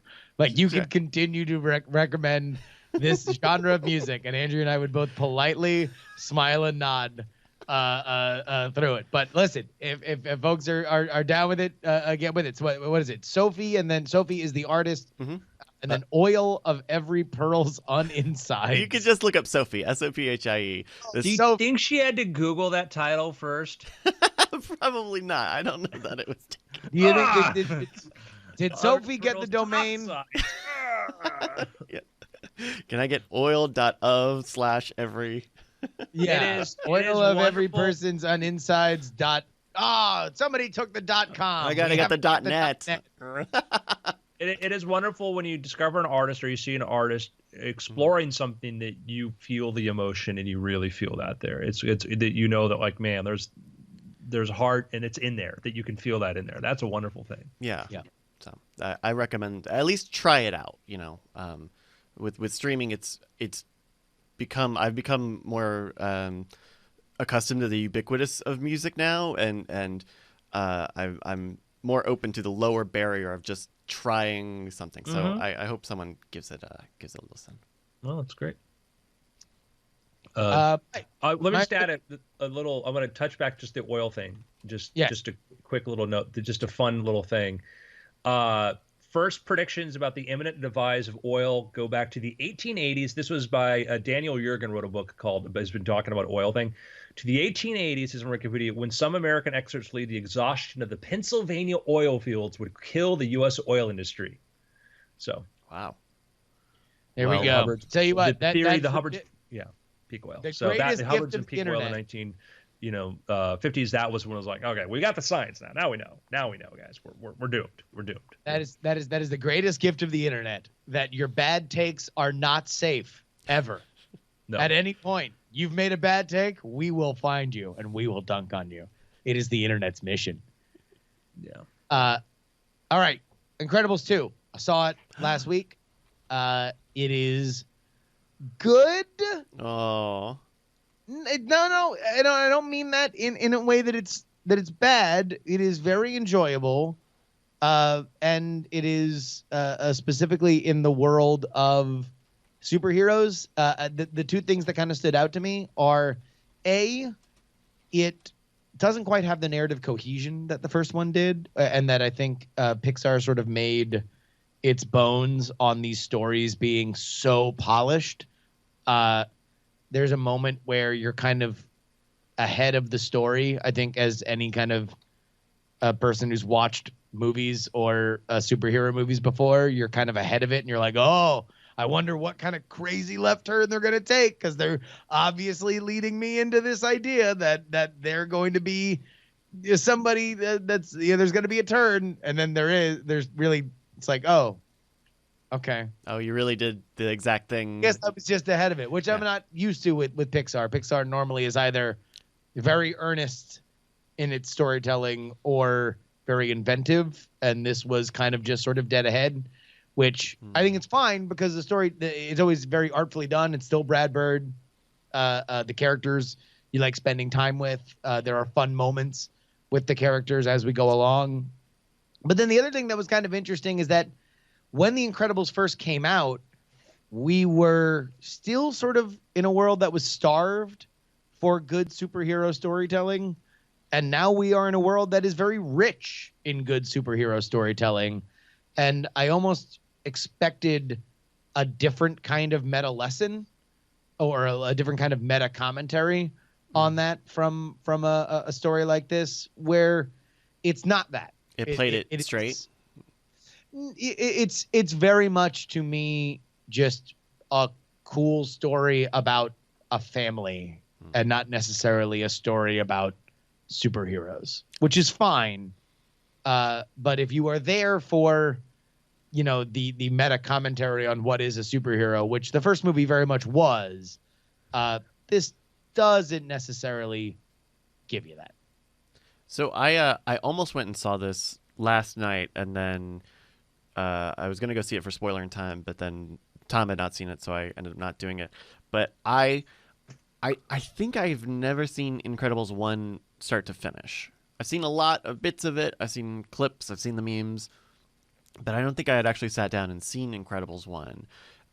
Do you think, besides the fact that Incredibles 1 is supposed to be, just a really fantastic movie, would you need to see it to see 2?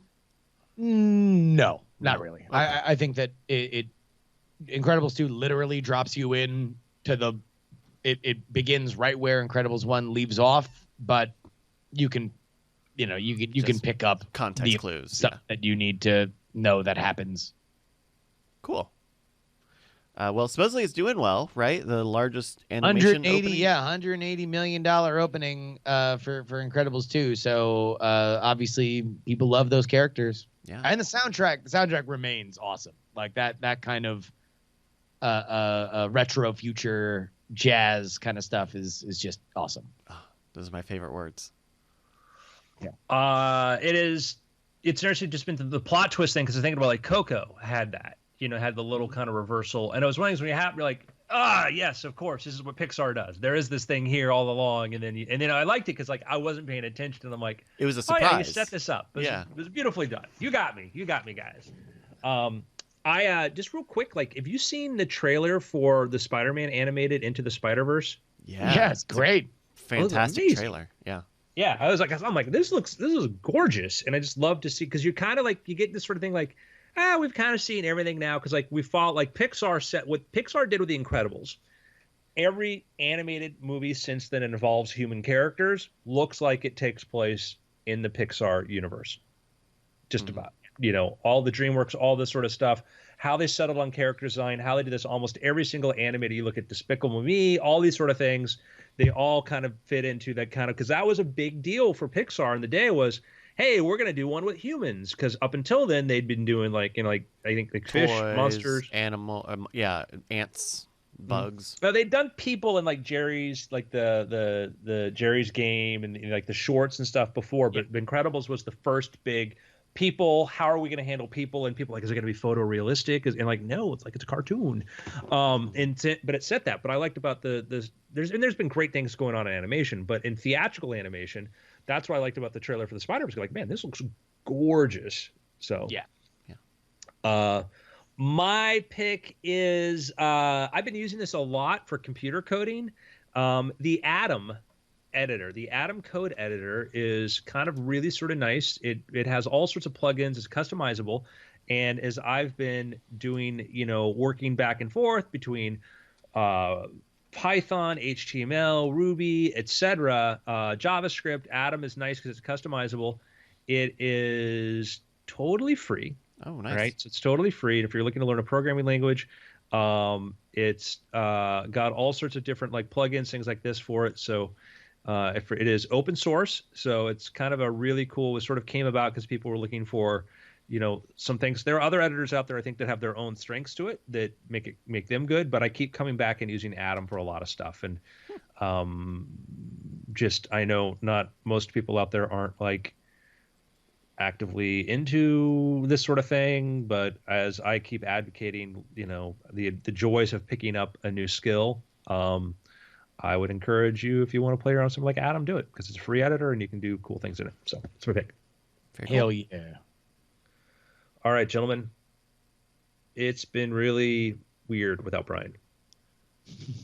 It always is. Always is. All right, gang. Got to tap out. Okay. Pleasure as always. Go have a good time on DTNS. Peace. All right, Bryce, take a break. You want to do some after things with me? Yeah, if we can do a short one. Let me see. I think we got a letter. We'll take a break. Let me look and see if we got a letter because I think we did. Okay. All right, back. Cool. I'm gonna play another cut off of Sophie's Will of Every Pearls on Insides. How about that?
Again?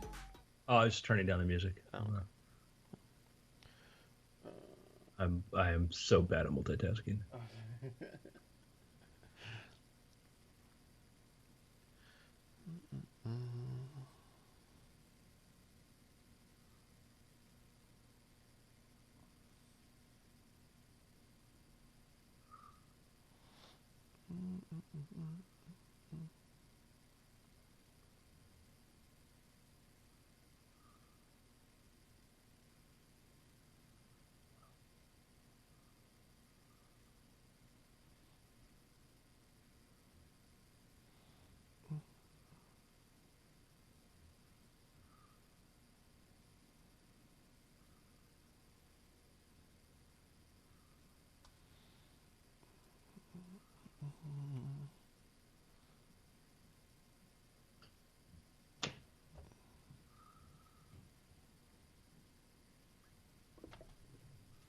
Okay, cool. This is all great.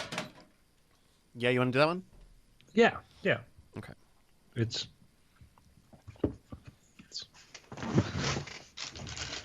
yeah. Cool.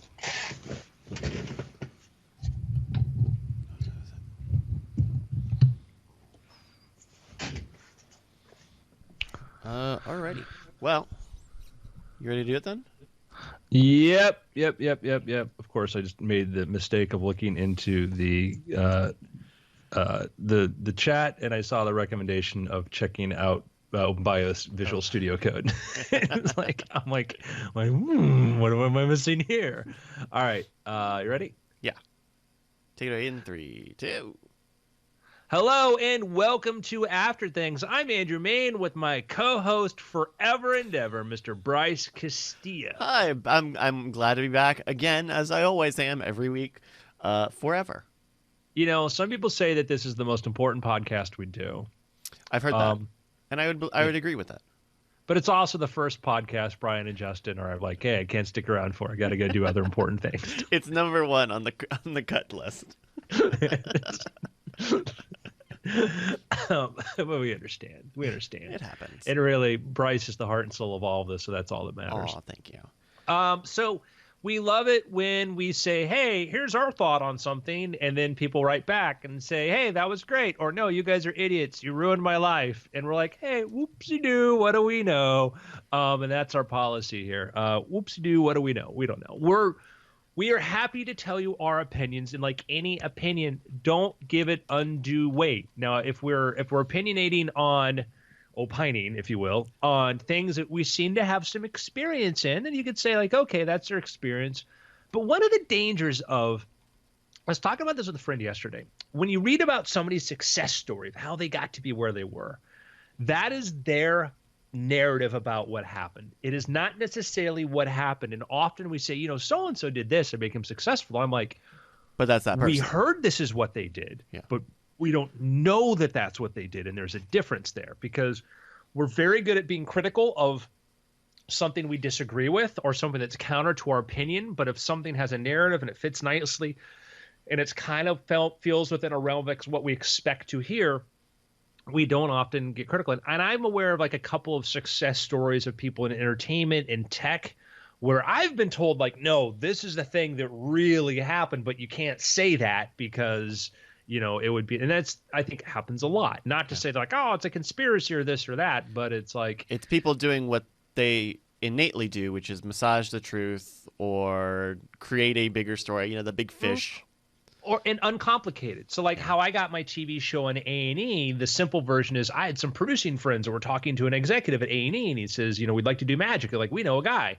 The more complicated version of it, that executive had heard of me before because somebody else had pitched a different show unbeknownst to me with me as one of the people in it, you know, and my name had come up before. And that just now it's like, the narratives and people are like, let's condense it. Your friends did this. Like, right. Yeah, it makes it easy. And so these things happen all the time. So anyhow, when it comes to and that extends to us saying, well, this is what we did and we don't know what else happened. Like we don't know that, like if I'm like, I got this book deal here and because this agent called me, maybe they had a really awesome person doing readings there, you know, doing coverage for them. Mm-hmm. And that was the person who's a big fan of mine. And I had no idea that was why that happened. So There are many, many things you don't know what goes on there. So when we say, hey, this is what we did, this is how we made it, we don't know. Yeah, everything. We should rename this the Grain of Salt podcast. Yeah, and you don't know that, like, oh yeah, you know, Andrew, like you almost got your own Fox show back in 2009, but you were at a party in LA, and the guy you're rude to, you know, because, you know, it turns out he was the assistant to the guy that was about to put your name on the list for that. But you'll never know that. This things you'll never know happened. So, but I've seen that happen too. I've seen that, like, oh yeah, we like that person, but this thing, then I'm like, wow, they have no idea how close they got. Well, and, what's the saying? I feel like I don't have it. I feel like I have 80% of it, where luck is preparation plus time. Is that right? Something like that, yeah. Something like that, right? Like it requires both a lot of at-bats and a lot of stuff that is both out of your control, and you will never know the circumstances for. So you have to be constant. You have to keep trying and keep being open to not just opportunities, but also just random happenstance. Yeah, exactly. And it's how you take things change all of a sudden. How do I take advantage of and deal with that? Yeah. So all of this, we just want to bring up that a while back we had an email from Cameron Mesmer. Cameron was in Montana at the time, and he was running a fun room and wanted our advice on expanding it, what to do with it, whatever. And because, you know, all our ample experience is running fun rooms. Actually, we worked at a magic shop that had kind of a magic theater in the back there, but he had a fun room, games, things like this. So he wanted our thoughts on this, and we gave him our advice. We all had different advice, and his email kind of recaps that. It says, hello, After Things. All three, I know he meant four, of you changed my life with this podcast. Now, whenever I read that, my heart starts to clench. I'm like, oh, no. What did we do? Oh, God. Good. You don't take me seriously. And all of your advice was exactly correct. All of us, all three of us were right. Oh, nice. This is Cameron Mesmer from Billings, Montana. I'm the one who wrote you back almost 2 years ago. At a successful fun room and still unsure of my future and path, Justin said I should write back how I decided. Andrew suggested branching out as an entrepreneur. Brian suggested branching out from magic to something completely different. Justin just suggested I needed a push to move out of my small town. You're 100% correct. Snow is child abuse. Kids love the snow. After 2 years, I agree. After 2 years, a lot has changed. I got divorced. Okay. That wasn't our advice, but, you know. Bought the fun room from my ex. I moved the fun room twice. Wow. Thought about suicide multiple times. And 1,000 other speeding tickets now. And I want to talk about this. Drive safely, everybody. Yeah, that and as far as those thoughts, like, don't feel alone about having those thoughts. Don't feel that it is, you know, we all go through periods where you're just like, I don't know what comes next. I don't want to deal with anxiety. I feel worthless. I feel whatever.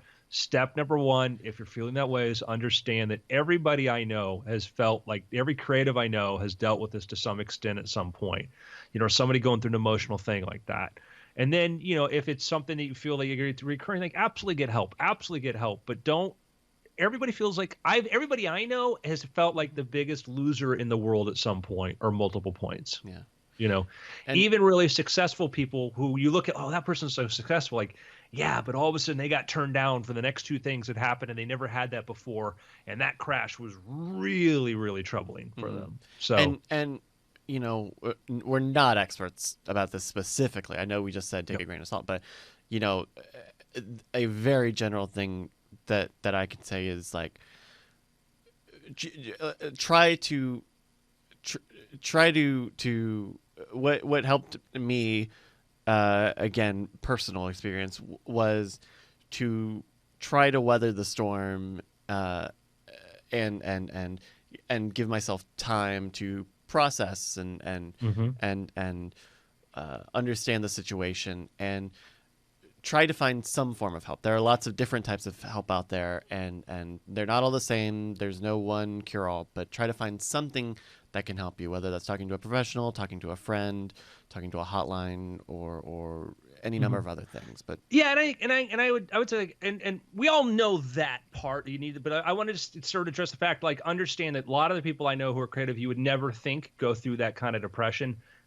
It's way more common. So if you're going through that, know that's common. But like as Bryce is like, you know what, like, when we're depressed, it makes it harder to think about things and everything magnifies, it gets worse, whatever. But just know that it's like, I've talked to a lot of friends. It's a very, very common thing to get to feel kind of, particularly if you're creative and you're trying to do something different, is you're like, society says, hey, this is the best way. This is the plan of action. Like, I'm going to do something different. And then you're like, oh my God, what have I done? What have I done? But anyhow, I just want to just touch upon that. But there's a good side. There's a turn. There's a good turn to this letter. Yeah, exactly. No, it's a very good turn. So now the fun room is now 2 rooms in one building, so I could double my potential income. Thanks, Andrew. I had one of the best years ever and my hardest year ever, and it's thanks to you. Oh, that's great. Just send me my commission. It's fine. I found a new woman who's insanely talented singer, and we're working on a combination magic variety show. I haven't felt this alive in years. Thanks, Brian. Wow. That's a weird name for her, but that's fine. I've never felt joy in performance like this, and it's thanks to you. So that was Brian's suggestion. And I'm trying to sell all fun and games and get an RV and live as a traveling performer with my new partner. Thanks, Justin. I've hated Montana for a while, and I needed to push. I'm your age, and I've never moved from home. This is the biggest decision ever, and have you to blame for it. Thank you. From the bottom of my heart, thank you. I've never been happier and more fulfilled, and I can't help but think it's because of a podcast I listened to 2 dozen times. Well, that's pathetic. I also have a performance-related question since you're all performers. It is one of the problems that we all sort of deal with at some point, and sometimes we get a solution for this. It's great, is that when you're a creative or an entrepreneur and you don't know any others and you're the only one there, on one hand, you can be in an environment where great, it's like your superpowers. You see the world more clearly than everybody else does, and you see opportunity and you can succeed. And that's why one of the things I love about our country in America is that people who come from other environments that don't have as many opportunities, who are looking for opportunities, there's a reason why we have some of the most successful immigrants in the world. There's a reason why like somebody like Elon Musk from South Africa can run PayPal, or you get some of the people running Microsoft or Google, or the founders in these companies come from other places, is they see things differently. They come from places and they even come in environments here where people aren't as entrepreneurial as they can be, and all of a sudden like, why don't you do this? People are like, I don't know, it's the way things are.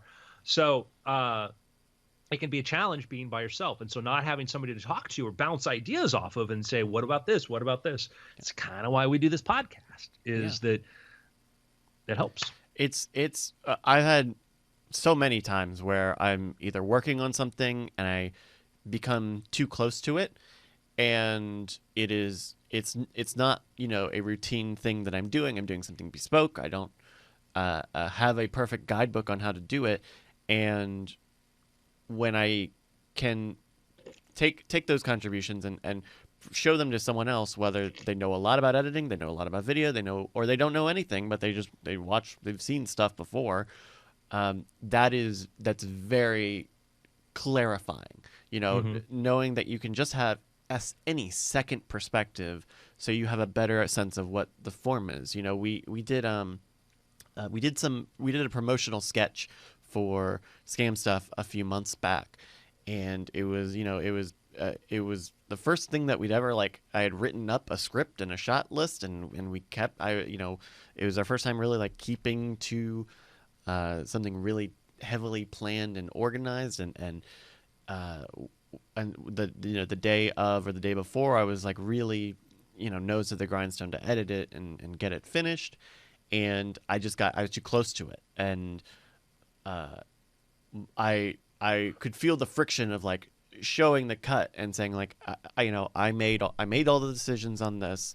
I feel like I made the best decision everywhere, and showing it and saying what and hearing back, well, what if you did this and this and this? That's on me to I don't always handle criticism very well. No one does, I think. But it was working through that friction of having another perspective ended up making it come out better. And now that I have distance from it, I'm glad that there was that moment and that those other perspectives to say, well, this works, this doesn't work, and get second opinions on stuff. There is, I think, points for every creative. I think there's a point where you just kind of got to play around with stuff and unsupervised, uncriticized. Let me play with this. Let me go try things, whatever. Make a few mistakes. Let me enjoy the experience of creating before I deal with that. And once that phase, once you sort of get it a little bit, then you want to get into okay, tell me what you think, tell me what you do. And that's sometimes I'm always conscious of when I talk to other people who are creatives and they say, I want feedback. And I'm like, I don't think you want feedback right now. I think you want to play a little more. I think I want you to tell me what you like and what you don't like. And then at some point we can have a conversation about on a larger scale, because, you know, you want to have that. But then once you're ready for it, that's where growth really, really happens, because you get that outside thing. And so, you know, that's the thing that sucks in some ways about being the only person who is into the things you're into. It's like, your opinions don't form. And there's more to his email. I want to get to that. But sure. I have friends that were really, really smart people in high school. And, you know, people told them they were smart. They were smart. They were smarter than the teachers, which afterwards being smarter than a high school teacher, you know, yay. But, you know, they then liked that. And then they had the opportunity to either spend time with other really smart people, go to college, like get into a really difficult program to be around other people, and then realize, no, you're not the smartest person in the world, or avoid that and just sort of kind of go do their own thing and be the sort of the lone genius as they saw it. And the difference I can say now is the friends of mine who said, you know what, I want to go around to other smart people and I want to be really, really challenged. They're doing amazing, great things. My friends who said, no, I want to avoid, and not consciously avoid it, but like, no, I don't get along with these people. I don't get along. They'll get me or whatever. I don't like being told that I'm wrong kind of thing. I don't want to be told that my opinions aren't formed or whatever. The ones that sort of decided to kind of go off and do their own sort of thing, they're not. And I mean their own thing, meaning like avoiding contacting, being around other people smarter than them even, you know, those ones I haven't heard from, you know, like, you know, you look up what they're doing and you're like, wow, like you didn't grow because you weren't challenged. You know, your brain, you have the same ideas you did when you're 17, you know, later on in life, because you wouldn't let anybody challenge them, or you ignored any challenges to them. Yeah. So, and I almost wonder if it would be helpful if you are a person listening to this and unsure of if that is you, of if a good litmus test would be to try a different creative field, to start over, even hobby or a trial thing of just like, hey, try painting, or try learning an instrument, or try something new that you probably don't have any experience with, and try to take an honest reaction of how you are reacting to you know, open waters into something that you really have no sense of, and you will probably need at least input of someone else to judge, you know, your progress. Try it out. So let's get to the rest of the email. He has a question, sure. And I mean, this would be great if Justin and Brian were here, but they're not. Who cares?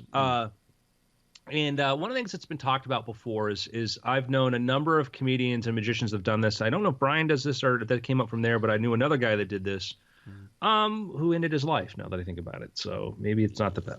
Just remember that. Wow. Depressing. Yeah, I was just sad because I'm like, oh, who did I first hear about this, you know, whole idea of counting laughs per minute? And then it was from, geez. Yeah. I'm like, oh yeah. All right. Anyhow, so on the right side, anyhow, this question was, I wanted to count my laughs per minute like I've heard comics do for their shows. According to my patented hour research, headline comics do about 4 to 6 laughs per minute. I got 3.8. About a laugh every 15 seconds. Not bad for nobody, kids, magician, a state with more cows than people. My question is, how did you guys measure how you were doing performance-wise? Did you measure laughs or length of laughter or applause or interactions? Does analysis help in something like this? Or just practice? How do I use this information to get better?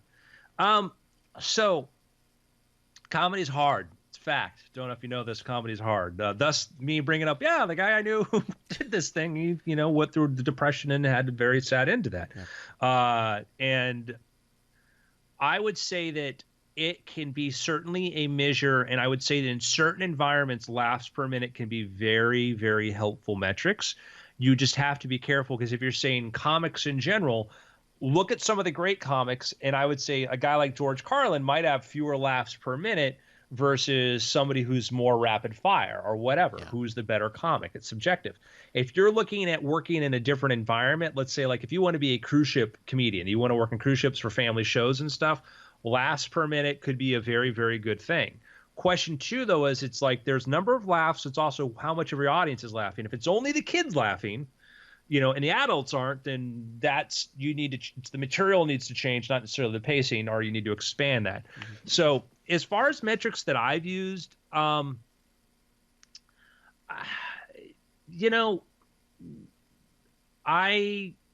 looked at like my favorites were people like Harry Anderson or Penn and Teller, who are way more slow burn, and I liked that. I liked that because I wasn't trying to. I did it for a period of time. I did some kind of straight up kind of comedy magic, which was I just went for, because I said, maybe I want to go for just a faster paced thing, and I put together an act that was just, it's sort of where my shock magic came from. That was just beat things happening, whatever, and I got a lot of laughs per minute. And I could go take that act, and I could do comedy clubs in Miami. I could go take that in places that were, the last thing they wanted to see was a magician on stage, but because it was just super visual, super rapid fire kind of things, it worked. But I wasn't happy with it. It wasn't what I wanted to do. Yeah. So I think you have to figure out where do you want to go with it? What do you want to do with it?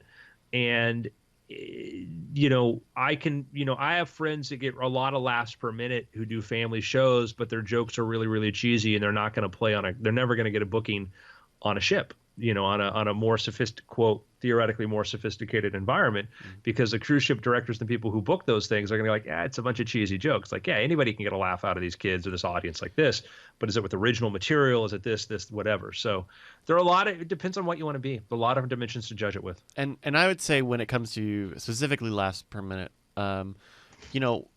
whatever metric you decide to at least keep track of is to be careful of arbitrary metrics, because you could track anything, but going back to that skit thing, one of the things that kind of Brian and I have a weird, Brian likes things really fast. He's a very snappy sort of guy, and so especially when I was starting out and getting a lot of like editing notes from him, it would be like, hey, like, I think you could lose a minute in this edit of an episode. I bet there's just a minute in there. And that's the way he communicates. And where that friction for me was coming was, well, that's pretty arbitrary. It's not like you were counting moments. You weren't, that was a gut feeling. And so just, but that's a communications tool for him, right? That's him saying it's a little too long. I think it's a little too long.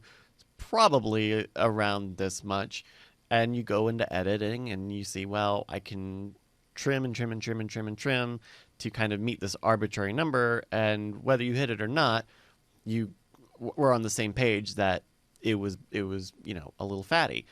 And so I would just say, understand what the metric, why you are picking the metrics that you're using to pick, to track your performance, right? If laughs per minute is important to you, which I think it can be fine if it is, does that mean you want to have a faster pace, or does that mean you think it's too fast? Does it mean that are you concerned about, like Andrew mentioned, the percentage of the audience, the demographic of the audience that you think is laughing? That stuff is harder to track empirically, but you can get a sense of it during the shows, and understand on what you are really trying to get at in terms of bettering your set.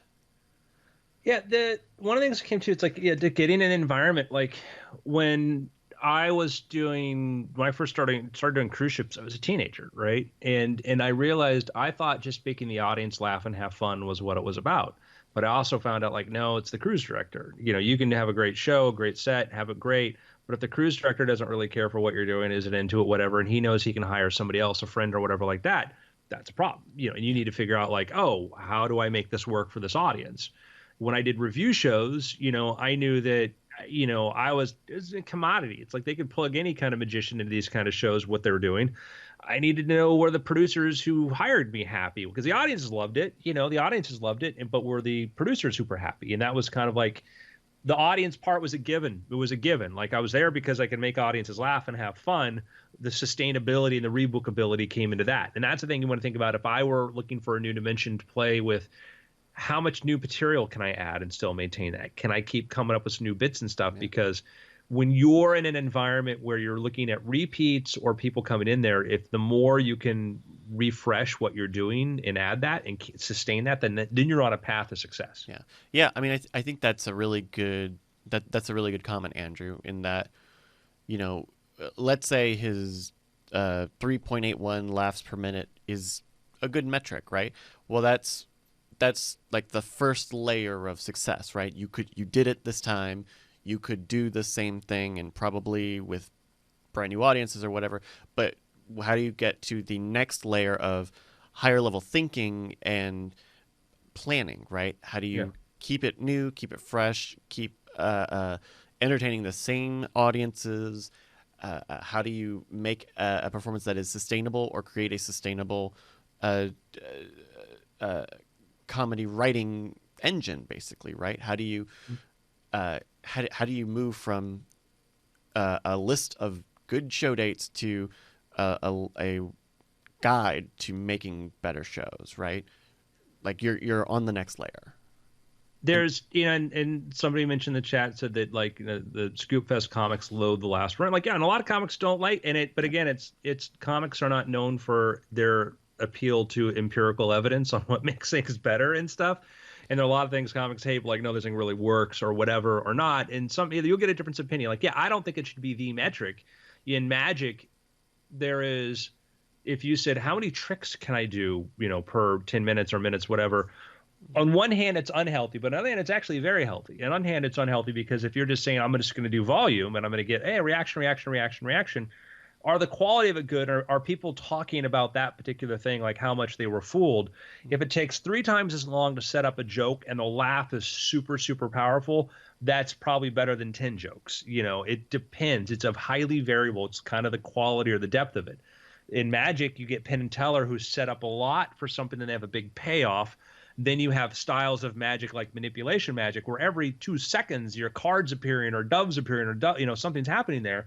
If you said, well, they had, you know, they must be better because they had more pieces of Magic per minute than Penn and Teller did, it's like, yeah, but one of those pieces didn't have the same emotional payoff as what they did, you know. So it is, and good, by the way, good for, you know, keeping people laughing at a great rate. That's wonderful. That is absolutely wonderful. Mm-hmm. But you just got to figure out, you know, what does your audience want? Yeah. So. And I think, you know, going back to what you just said of like how many, you know, segments or how many tricks could you do in 10 minutes, 20 minutes, an hour, like that is helpful information in it. That is less arbitrary than how many laughs can you get per minute, right? This is hard data that you can use when you're booking. Like, hey, if you book me for a 20-minute show, I'll probably do about 4 or 5 tricks, whatever the right number is, right? Like, you know, that's non-arbitrary metrics, and I think that's also helpful.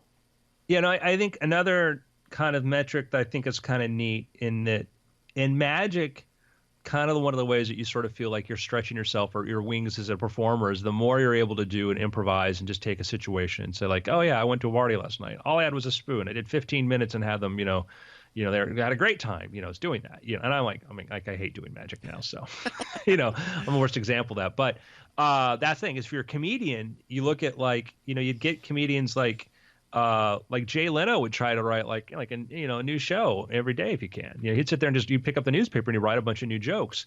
And that was sort of the same formula for Bob Hope, where Bob Hope would work with, you know, he'd work with writers and have just new material all the time. And that's why a guy like Jay Leno became super bookable, because we can have him every year and it will be an entirely new show. Mm-hmm. And some performers go, I don't need to. And it's like, you know, like most of my audience is different. It's like, yeah, but if you got 10% of your audience that's seen before and you have all new material, that's 1 out of 10 people are going to be like, oh, wow, this is great. It's new. I never heard this one. I didn't know this. Like, he does a new show every time.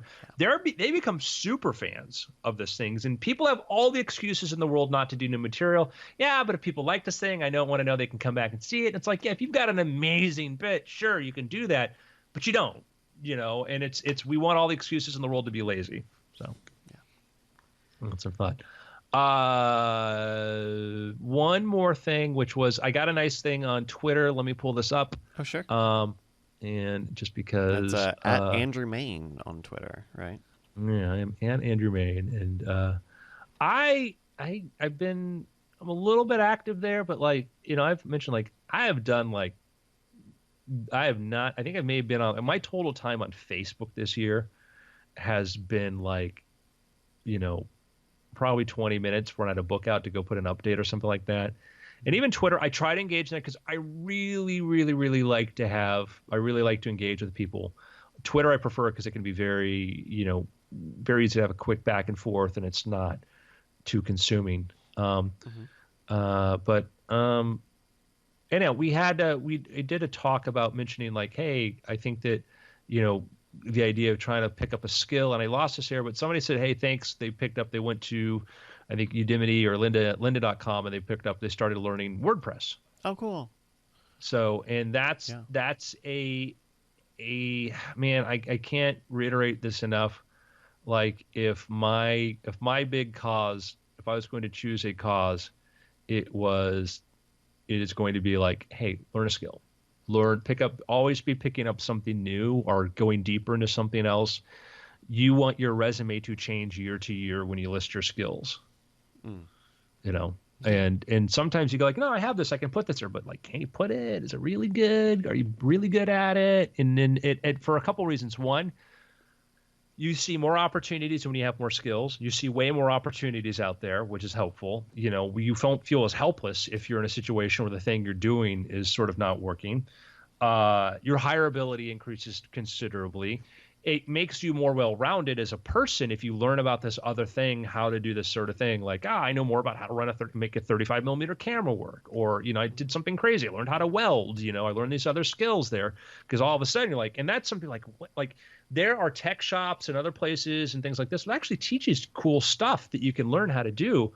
It helps. It's expanding, but also as you get older, learning new skills is one of the ways to keep mental alertness and to not go through a degradation of your mental capabilities. Yeah. People who are less likely, there can be a tremendous amount of genetic component to this, but the studies show that people who are learning new skills have higher cognitive abilities later on in life.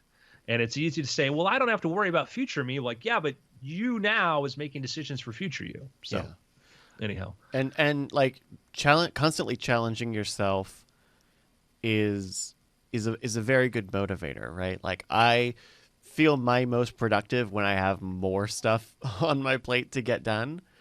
And it's when when things are settled that things fall on the wayside. I fell off of Duolingo for, the past couple of weeks now. And I feel it a little bit where it's just like, I used to have this thing I was doing every day. Now, granted, I really think I was hitting a weird limit on this new course that is still being flushed out. But it was a thing that I always tried to do every day.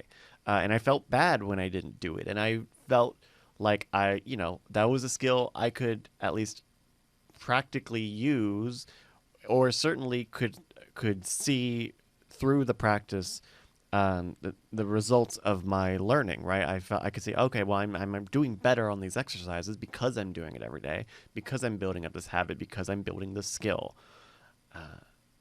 And so having something like that, even whether you're doing it every day, you're doing it every week, you're setting aside time to do it, you are creating a habit and you are pushing yourself in general to keep up with all of your works, not just this new thing. Yeah, there is having more commit. There's a point where there's like peak commitment where you have enough commitments that makes you organize your time much better. There's a point where you have too few and you don't organize your time at all.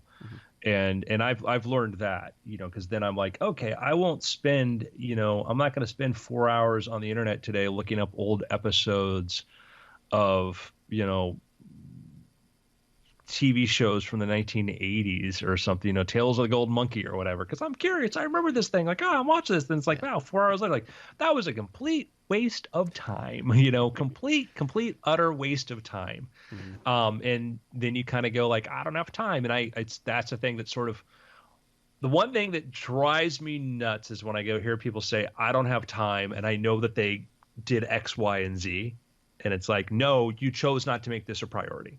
You know, because I don't let myself give myself the excuse, I didn't have the time. I'm like, let me do an accounting of what I did in the last 24 hours. Yeah. There's probably some time there to get stuff done. But there's like, I didn't feel like it. Like, that's not the same as not having time. Well, and those habits are things you have to break out of too, right? You know, if someone's saying like they don't have time, that's because that thing was not important to them versus what was in the moment. And that's not something you can just say you need to shift your priorities. You have to work into it to change your behavior, at least on a regular basis. Well, it's step one is being honest. Is like I have like my place is in sort of state of like my office here is a disaster, right? A disaster. I have the time. I choose not to because I choose to use the time for something else. You know, that's the thing. It's like I choose not to. I don't go like I don't have the time to do this. Like, you know what? Like, I got stuff I got to do after this podcast. I have some things I have to do. You know, helping a friend out. A friend that's making a short film. I promised like I'll make some stuff for them. I got to do that. That's part. But like, I could spend the time to go through this, but I'm like, you know what? I'd rather spend the time doing this, working on a coding project. And so it's like, but I know what it is, you know. But it's not. I don't have a time. It's more like I prioritize something else. I don't feel like it. That's step number one. You know, it's just to acknowledge that. Yeah. So, anyhow, any picks? Oh, okay. I did a music pick for Weird Things, but I'm gonna do another one, and it's gonna be the exact opposite. Where the one I picked for Weird Things was maybe a little tough to get into, and I think not everybody will end up liking it aesthetically. Over the weekend, or I guess over the past few weeks, I really. I like to use Spotify because Spotify has really good playlists, and there is a singer that I found through one of these playlists, and I loved the song, and so I went to the album, and I loved the album, so I checked out another album. I love that album, and now I'm like diving into this catalog of music that she's done. Her name is Nancy Wilson, not the singer of Heart, but a jazz singer, and she does like jazz and pop songs. She got started in the 60s, I believe.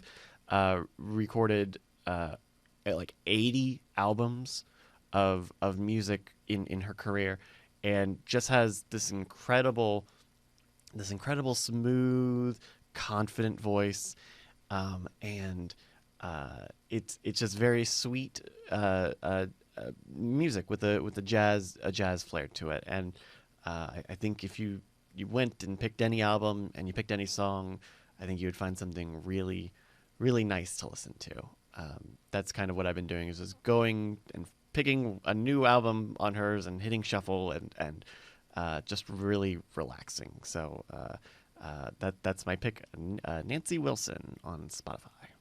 That's wonderful. It is, you know, one of the things I love about the age that we live in, and I've made this sort of comment before, is, you know, I'd say I go to the mall, but I don't know the last time I was actually at a mall. But I go somewhere and I'll see a 17-year-old kid with a Led Zeppelin shirt.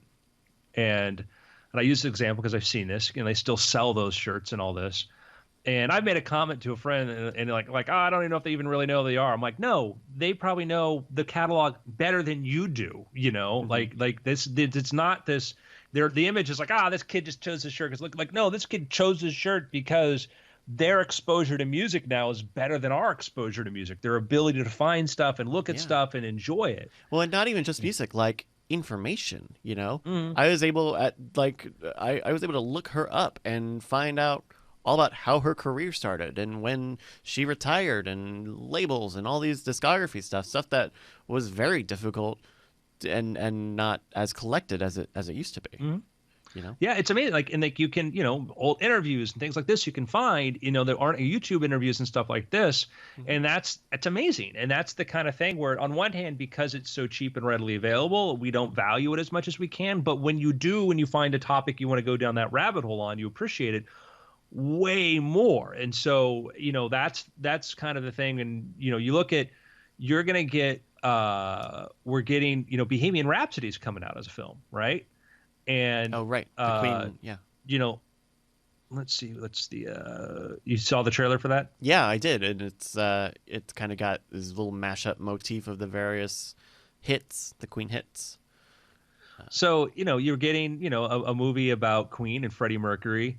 And I have friends that were born after he died, Oh, yeah. who saw this and are super excited about this movie, because it's like I'm like, all right, I mean, Freddie Mercury, I was he's alive when I was alive, and it was cool, and I think a lot of Freddie Mercury, but it's like, wow, like this, this love and fascination that some people have for this person that who 27 years ago passed away. And that's the beauty of it, because you listen to the music and you feel the music, and we're talking about your pick from Weird Things, is you feel this, you feel that's in there. And that's sort of the wonderful age at which we live in, is that you can be a fan of somebody.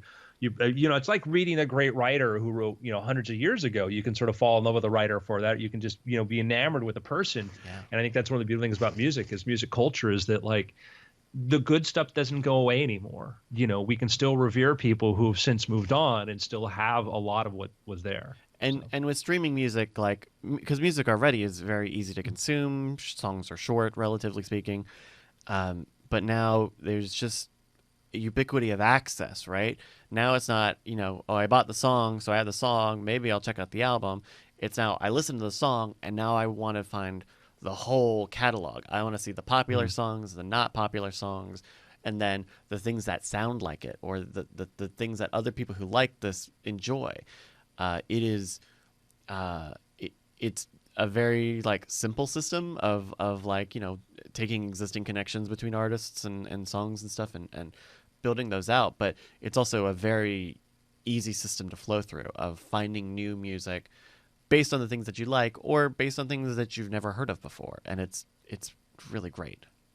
You gave me an idea as you said that, so I quickly wrote it down. Okay. So I'm exploring that, because that whole, like, the idea that we like to go down these rabbit holes of these things, and thinking about, like, how do you curate or create an experience of that for somebody to make it easy to sort of, sometimes I thought about, like, man, it'd be cool if I could ask Alexa to, like, talk about Star Wars. Yeah.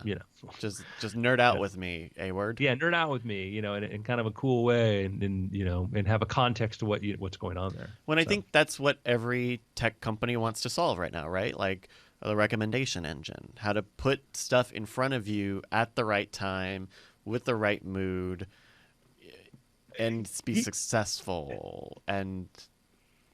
But I think, yes, I also think that, like, there are forms of content and entertainment that we haven't really drawn circles around, which means they're underdeveloped and underserved in what they could be. The Wikipedia was interesting, because the Wikia sort of idea was amazing. Like, let's allow people want to talk about this stuff. Let's make it easy for the crowd to get together on a platform and aggregate a lot of information for that. And so when you go through the unofficial Star Wars or the Wikipedia and stuff, it's amazing, and it can be an amazing rabbit hole to dive down into. Yeah. If you're Disney and you're looking at, like, hey, what are other forms of content we can create for people? They're like, well, we know we can do a book. Star Wars, Lucasfilm has always had, like, they've had, like, the database there, but it's like, is there some other form of, like, and is it an intelligent agent that you can talk to about that, and it knows these things about it and can play clips and do stuff and just generate an experience about, like, oh, tell me about Ewoks. Like, oh, we've got clips from every Ewok appearance they've been, and I could tell you who played the actors, and have a kind of cool, guided experience. That's interesting. I know there was, man, how long ago was this now? There was a game that had come out maybe 7 or 8 years ago now, Metal Gear Solid 4, and it was like the big culmination of this very long franchise. There had been like 6 or 7 games, and so they put out the game, and the game came with an encyclopedia app for it, and you played it you had it on the PlayStation, and it was just like a Wikipedia or a Wikia, where you had information on the characters and all of their organizations, and it was all hyperlinked around. And I like that series, and some of my favorite times of that series were just going into that encyclopedia and re rereading and also diving deeper into these things. Oh, I didn't know, a lot about this thing, or I didn't know too much about this old, but this makes sense now. This is connected to this, and there's something about that of like connected information that really helps. And it's, the if you indulge me in a tangent for a moment, Sure. is back when the original concept of hypertext was first sort of proposed. Once people realized I have a document online and I have text, and this is pre-World Wide Web, this is early ages of internet, was the realization like, oh, every word can connect to another document. A document can be a lot of things. It's dynamic. It's not like a book. And that was really the exciting thing. And we certainly seen that to an extent. Well, the whole web is sort of very dynamic, but news articles, the only thing that you really count on it's very dynamic is the advertising, Right. You get a little bit of that. Like you mentioned a company, and you'll see like they'll put the current like company stock price on there, whatever. But the idea of creating really dynamic sort of things is still yet to be delivered, Yeah. I mean, there's something about Wikipedia that feels like you can't find it in most other parts of the web. Like I pulled up this album link for Nancy Wilson, and it's like links everywhere. Nancy Wilson, Capitol Records, Frank Sinatra, the song, the CD. Just what is a CD?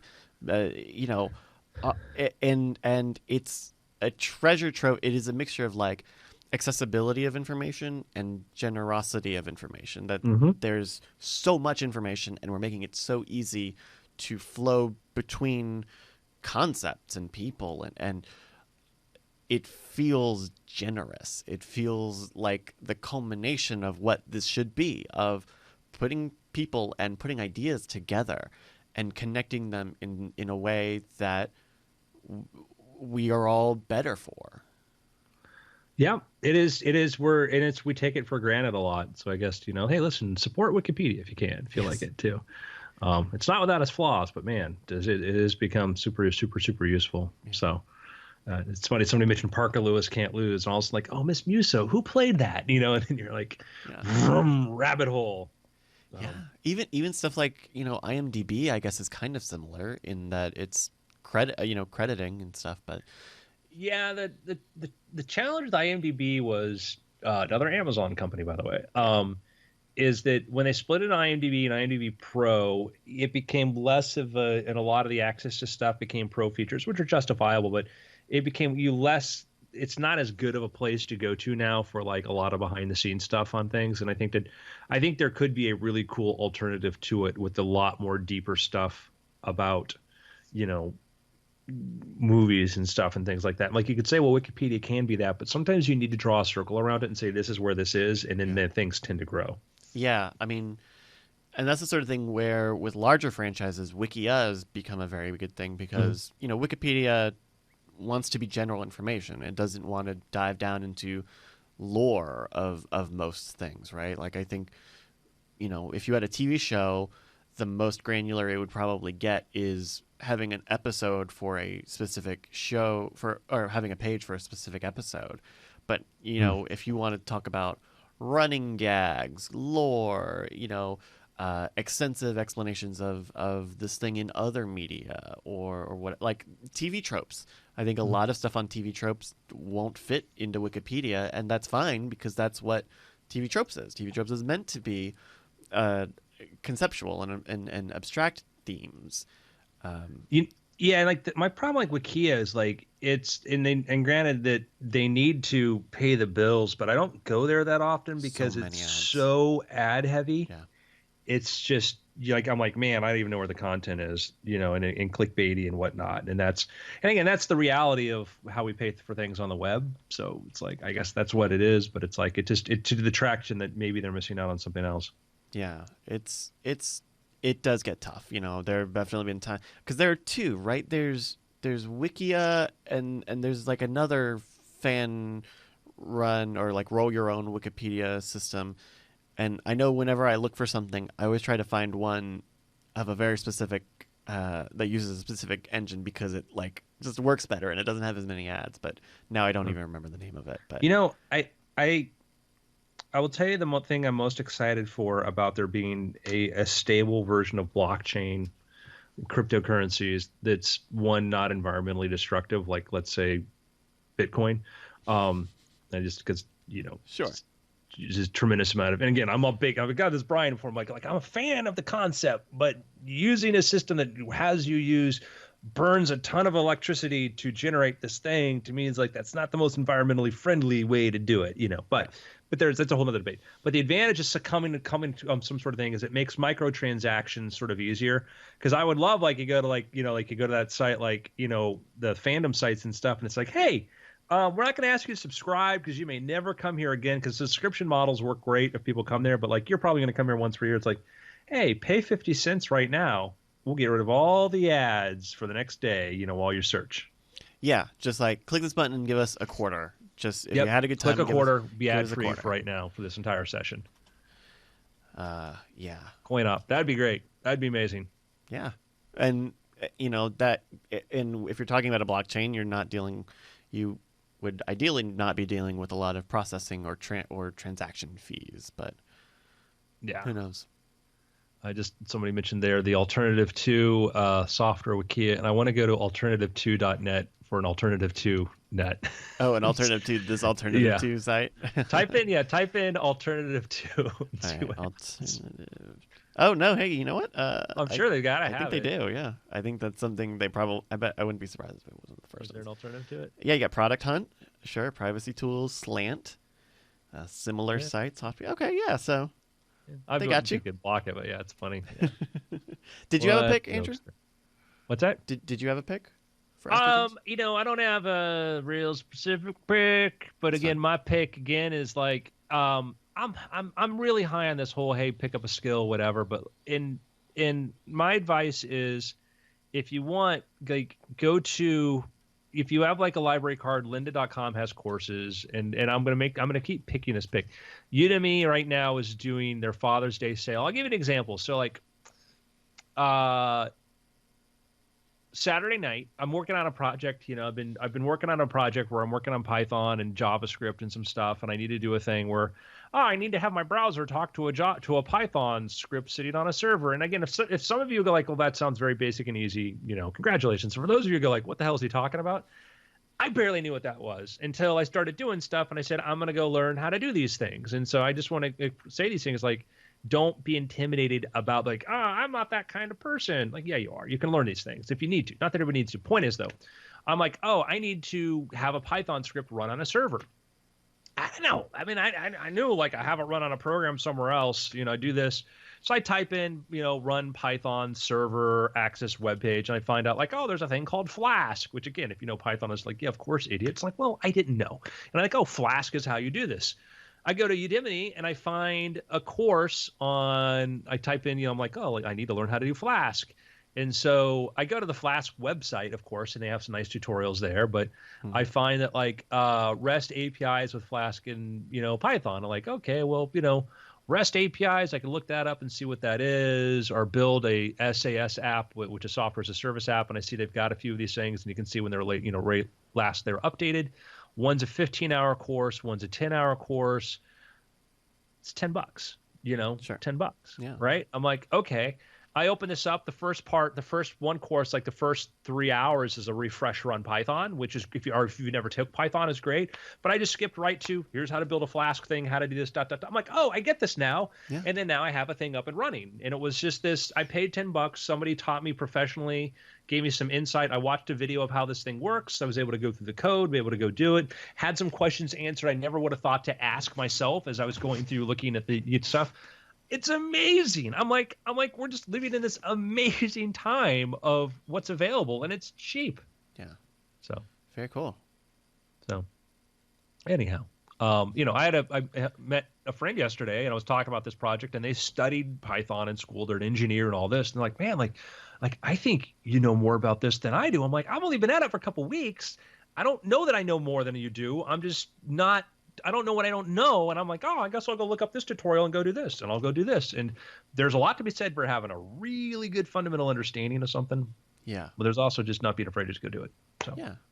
I mean, I think even if you're doing it as like a refresher, you will find stuff that you did not know, or you got into a habit of doing, which may not be the most efficient habit.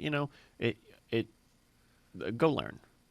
Yeah, and there's it's again I keep going back towards coding, but there is tons of things like on there from how to doing music, podcasting, vocal software, running these things, running all the sort of stuff, marketing, business development, personal development, leadership, personal finance. There's a lot of great courses there, or just any place that does these courses, and you can do it for cheap or nothing. Just you'll be a better person. And have superpowers. So anyhow, that's my pick. Bryce, thank you very much. Of course, I'm here every week, as you know. Pretty much here every day, but yeah. Yeah. It's been after. Great. Oh man, good shows today, Andrew. Yes, sir. Thank you, sir. Thank you everybody who's watching. We'll have Cord Killers in about 2 hours. Is that right? Yeah. Groovy. All right. Yeah. You doing anything that people should know about? I